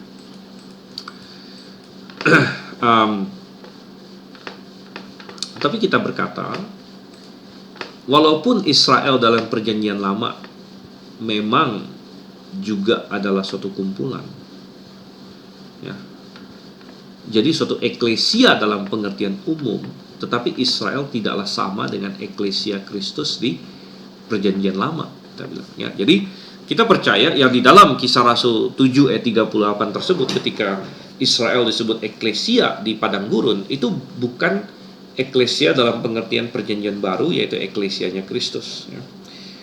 Dan kita harus paham bahwa eklesia bisa dipakai secara umum. Kisah Rasul 19 ketika terjadi demo huru hara di mana itu, di Efesus, ya, itu disebut eklesia yang kacau balau, eklesia sidang rakyat yang sah dan lain sebagainya. Itu kan disebut eklesia juga, gitu. Jadi Israel bisa disebut eklesia karena memang mereka kan berkumpul di padang gurun waktu itu, ya. Tapi bukan, kita bilang tidak sama dengan eklesianya Kristus, gitu. Eklesia Kristus yang perjanjian baru tidak sama, ya. Mengapa? Karena identitas Israel dan jemaat sama sekali berbeda. Yang satu adalah negara, kebangsaan, nasional, etnis, ya. Jadi etnisnya satu, Yahudi, negara, dia Israel, dia punya kekuatan politik, ya. Sedangkan jemaat ini kita tidak murni secara etnisitas. Jemaat bukanlah identitas etnisitas, ya. Jemaat bisa terdiri dari banyak etnis. Jemaat bukanlah negara. Jemaat tidak punya kekuatan politik, ya. Jadi identitasnya berbeda sama sekali. Oke, Israel hanya ada satu, jemaat ada banyak. Ya. Cara masuk ke dalam kedua kelompok ini berbeda. Bagaimana seseorang masuk menjadi orang Israel? Ya, terutama adalah melalui kelahiran. Seorang lahir, maka dia menjadi Israel. Ya. Dia lahir, dia menjadi Israel, dan dia disunat. Jadi lahir, disunat menjadi orang Yahudi. Ya. Bagaimana seseorang masuk ke dalam jemaat? Dia bukan lahir secara fisik, dia lahir secara rohani. Dia lahir baru, artinya dia diselamatkan. Ya, kemudian dia dibaptis. Ya. Nah, jadi kita bilang bahwa cara masuk ke dalam kedua kelompok ini berbeda. Yang satu lahir fisik, disunat. Yang satu lahir rohani, dia diselamatkan, kemudian dia memberi diri dibaptis. Ya. Maka dia masuk ke dalam jemaat. Ya. Tanda keanggotaan kedua kelompok ini berbeda. Ya, tadi sudah kita bilang, ya, yang satu adalah sunat, ya, dan nasional. Yang satu adalah pengakuan iman dalam baptisan, ya. Program Tuhan untuk kedua kelompok ini berbeda. Tugas yang Tuhan berikan berbeda. Kepada Israel Tuhan kasih tugas macam-macam, ya. Mereka punya raja, mereka punya imam, mereka punya nabi. Itu tiga posisi dalam Israel. Ada raja, ada imam, ada nabi, ya. Kemudian Tuhan sering suruh mereka berperang misalnya. Ya, salah satu tugas pertama mereka waktu mereka setelah mereka menjadi bangsa di Gunung Sinai, ya, mereka harus berperang. Mereka harus masuk ke dalam tanah Kanaan. Mereka harus membasmi negara-negara di sana. Itu program Tuhan untuk Israel. Israel sering dipanggil untuk berperang. Jemaat tidak pernah dipanggil Tuhan untuk mengangkat senjata fisik, ya, tidak pernah. Tidak pernah. Peperangan kita adalah rohani, gitu, ya. Jadi program Tuhan berbeda, ya. Di dalam jemaat tidak ada raja, ya, semua orang sudah menjadi imam, jadi tidak ada keimamatan spesial lagi. Dan karunia bernubuat juga sudah selesai, gitu, ya. Tapi di dalam jemaat ada yang namanya diaken, ada yang namanya gembala, yang tidak ada di dalam Israel contohnya. Ya, jadi program Tuhan berbeda sekali untuk keduanya. Ya, jadi ini hanya sedikit, ya, untuk membantah pandangan covenant theology bahwa jemaat sudah ada di perjanjian lama. Nah, di dalam covenant theology sendiri ada beberapa pendapat sebenarnya mengenai kapan persisnya Jumat mulai. Jadi mereka juga agak sedikit ini ya, ada perbedaan pendapat. Misalnya satu, ada yang berkata Jumat itu dimulai saat Musa ya di Gunung Sinai tadi. Ya. Lalu ada yang bilang enggak, kita mulai dari Abraham karena Abraham lah bapaknya, gitu kan. Jadi mulai dari Abraham itu sudah ada gereja ya, menurut mereka. Ya. Mulai dari Abraham ada gereja, karena ada janji di situ. Ada yang lebih ekstrim lagi ya, mulai dari Adam ya, mulai dari Adam sudah ada gereja. Ya, jadi mereka menyamakan pokoknya ketika mulai ada orang diselamatkan itu sudah disebut gereja. Ya, jadi ya kita bilang tentu kita menolak ini ya, kita menolak pandangan ini karena kesalahan-kesalahannya di sini. Oke, baik. Lalu kita masuk kepada yang kedua, yaitu pandangan dispensasionalisme, gitu ya. Nah, kaum dispensasionalisme, ya, nah kita juga termasuk dispensasionalisme. Tapi kita berbeda dengan mayoritas dispensasionalisme mengenai kapan jemaat mulai. Jadi sekali lagi saya ulangi ya, kita juga sebenarnya tergolong dispensasionalis. Ya, kita tergolong dispensasionalis. Dan dispensasionalisme percaya bahwa Tuhan punya program yang berbeda-beda di zaman yang berbeda-beda. Ya, Tuhan punya program yang berbeda di zaman yang berbeda, dan kita mencoba menekankan kesamaannya dan perbedaannya. Ya. Nah, tentu orang covenant theology akan bilang kita tidak cukup menekankan kesamaannya, ya karena mereka mau lebih lagi menekankan kesamaan. Dan kita bilang bahwa mereka kurang menekankan perbedaannya. Ya, tetapi saya ingin berkata bahwa kaum dispensasional kita menyadari dan mengakui bahwa walaupun ada kesamaan ya, kesamaannya apa? Misalnya kesamaan dari zaman ke zaman ya. Tuhan menuntut iman dari manusia. Itu hal yang sama dari zaman ke zaman ya, mau zaman apapun Tuhan menuntut manusia beriman kepadanya. Tapi kita bilang beriman kepada Tuhan itu manifestasinya berbeda dari zaman ke zaman. Ya. Contohnya pada zaman Adam dan Hawa masih di Taman Eden, belum jatuh dalam dosa, mereka dituntut beriman kepada Tuhan. Ya. Tapi apa manifestasi mereka beriman kepada Tuhan di zaman itu? Ya, kalau mereka beriman sama Tuhan, mereka tidak akan makan buah pohon pengetahuan baik dan jahat. Ya, karena mereka akan percaya, oh kalau saya makan ini saya akan mati, gitu kan? Jadi kalau mereka beriman itu manifestasinya. Mereka tidak akan makan buah itu, mereka akan melakukan perintah Tuhan waktu itu, yaitu mengusahakan taman, berkuasa atas binatang, beranak cucu. Oke, mereka gagal ya. Lalu masuk ya ke berbagai hal. Jadi saya nggak akan panjang lebar karena itu nanti panjang lebar ya. Contohnya di zaman Israel ya, karena ada banyak zaman ya, ada. Tapi kita lompat sedikit. Misalnya di zaman Israel, tetap Tuhan tuntut orang beriman, ya beriman pada Tuhan. Bahkan di zaman Abraham saja. Kejadian 15, maka berimanlah, maka percayalah Abraham kepada Tuhan dan Tuhan memperhitungkannya sebagai kebenaran di situ kan. Nah, Tuhan tuntut beriman, itu benang merahnya itu sama gitu. Di zaman Israel Tuhan tuntut manusia beriman. Cuman kalau orang di zaman Israel beriman, ya manifestasinya antara lain misalnya dia menyembah Tuhan di bait suci, dia mempersembahkan korban-korban seperti yang di hukum Taurat, itu manifestasi iman dia, gitu kan? Dia anaknya disunat, dia sendiri juga disunat, ya. Itu manifestasi iman dia. Nah, kita di zaman perjanjian baru, kalau kita beriman kepada Tuhan, yang nomor satu Tuhan sudah datang dalam pribadi Yesus. Beriman kepada Tuhan ya berarti pasti percaya kepada Yesus. Beriman kepada Tuhan berarti memberi diri dibaptis karena mengidentifikasikan diri dengan Yesus, ya. Jadi ada manifestasi iman gitu, manifestasi iman pada zaman perjanjian baru ini. Ya, tapi samanya adalah Tuhan menuntut iman. Ya, tapi kita melihat ada program yang berbeda-beda, sehingga manifestasinya berbeda-beda. Makanya kita hari ini tidak lagi ya ada keimamatan Harun karena programnya sudah berbeda. Hari ini keimamatan orang percaya. Kita tidak ada lagi misalnya haram dan halal, kita tidak ada lagi bait suci dan lain sebagainya. Ya, programnya sudah berbeda. Dan kita pahami, makanya program Israel dengan program jemaat juga berbeda. Jadi kita sama, kita adalah dispensasionalis ya. Dalam hal itu kita sama. Jadi gini, semua kaum dispensasionalis percaya bahwa gereja belum ada di zaman Perjanjian Lama. Hanya saja di dalam kaum dispensasionalis sendiri ada beberapa perbedaan pendapat, yaitu mengenai kapan persisnya masa gereja mulai. Ya, kapan persisnya masa gereja mulai?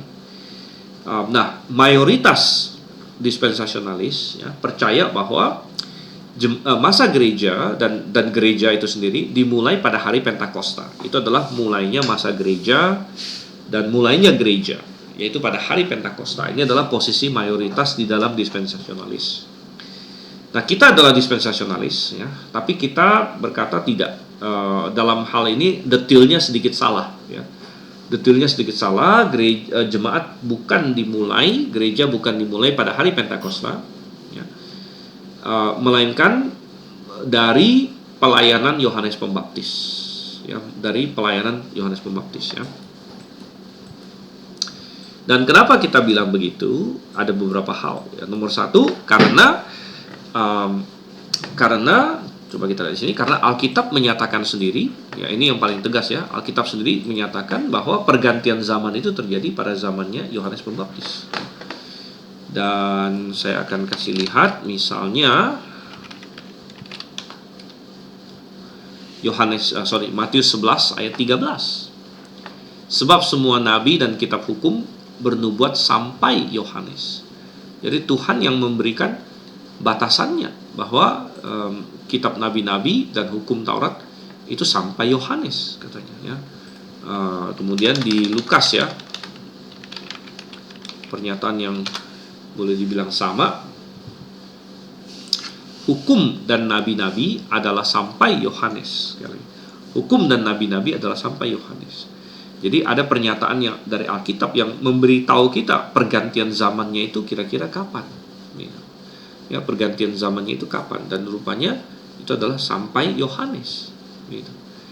Nah, kita yakin bahwa memang masih ada semacam masa transisi lah begitu ya. Masa transisi, dan kita percaya bahwa masa transisi itu mencakup sampai ke hari Pentakosta memang ya. Tapi kita bilang bahwa jemaat sudah dimulai ya di masa transisi ini. Oke, baik.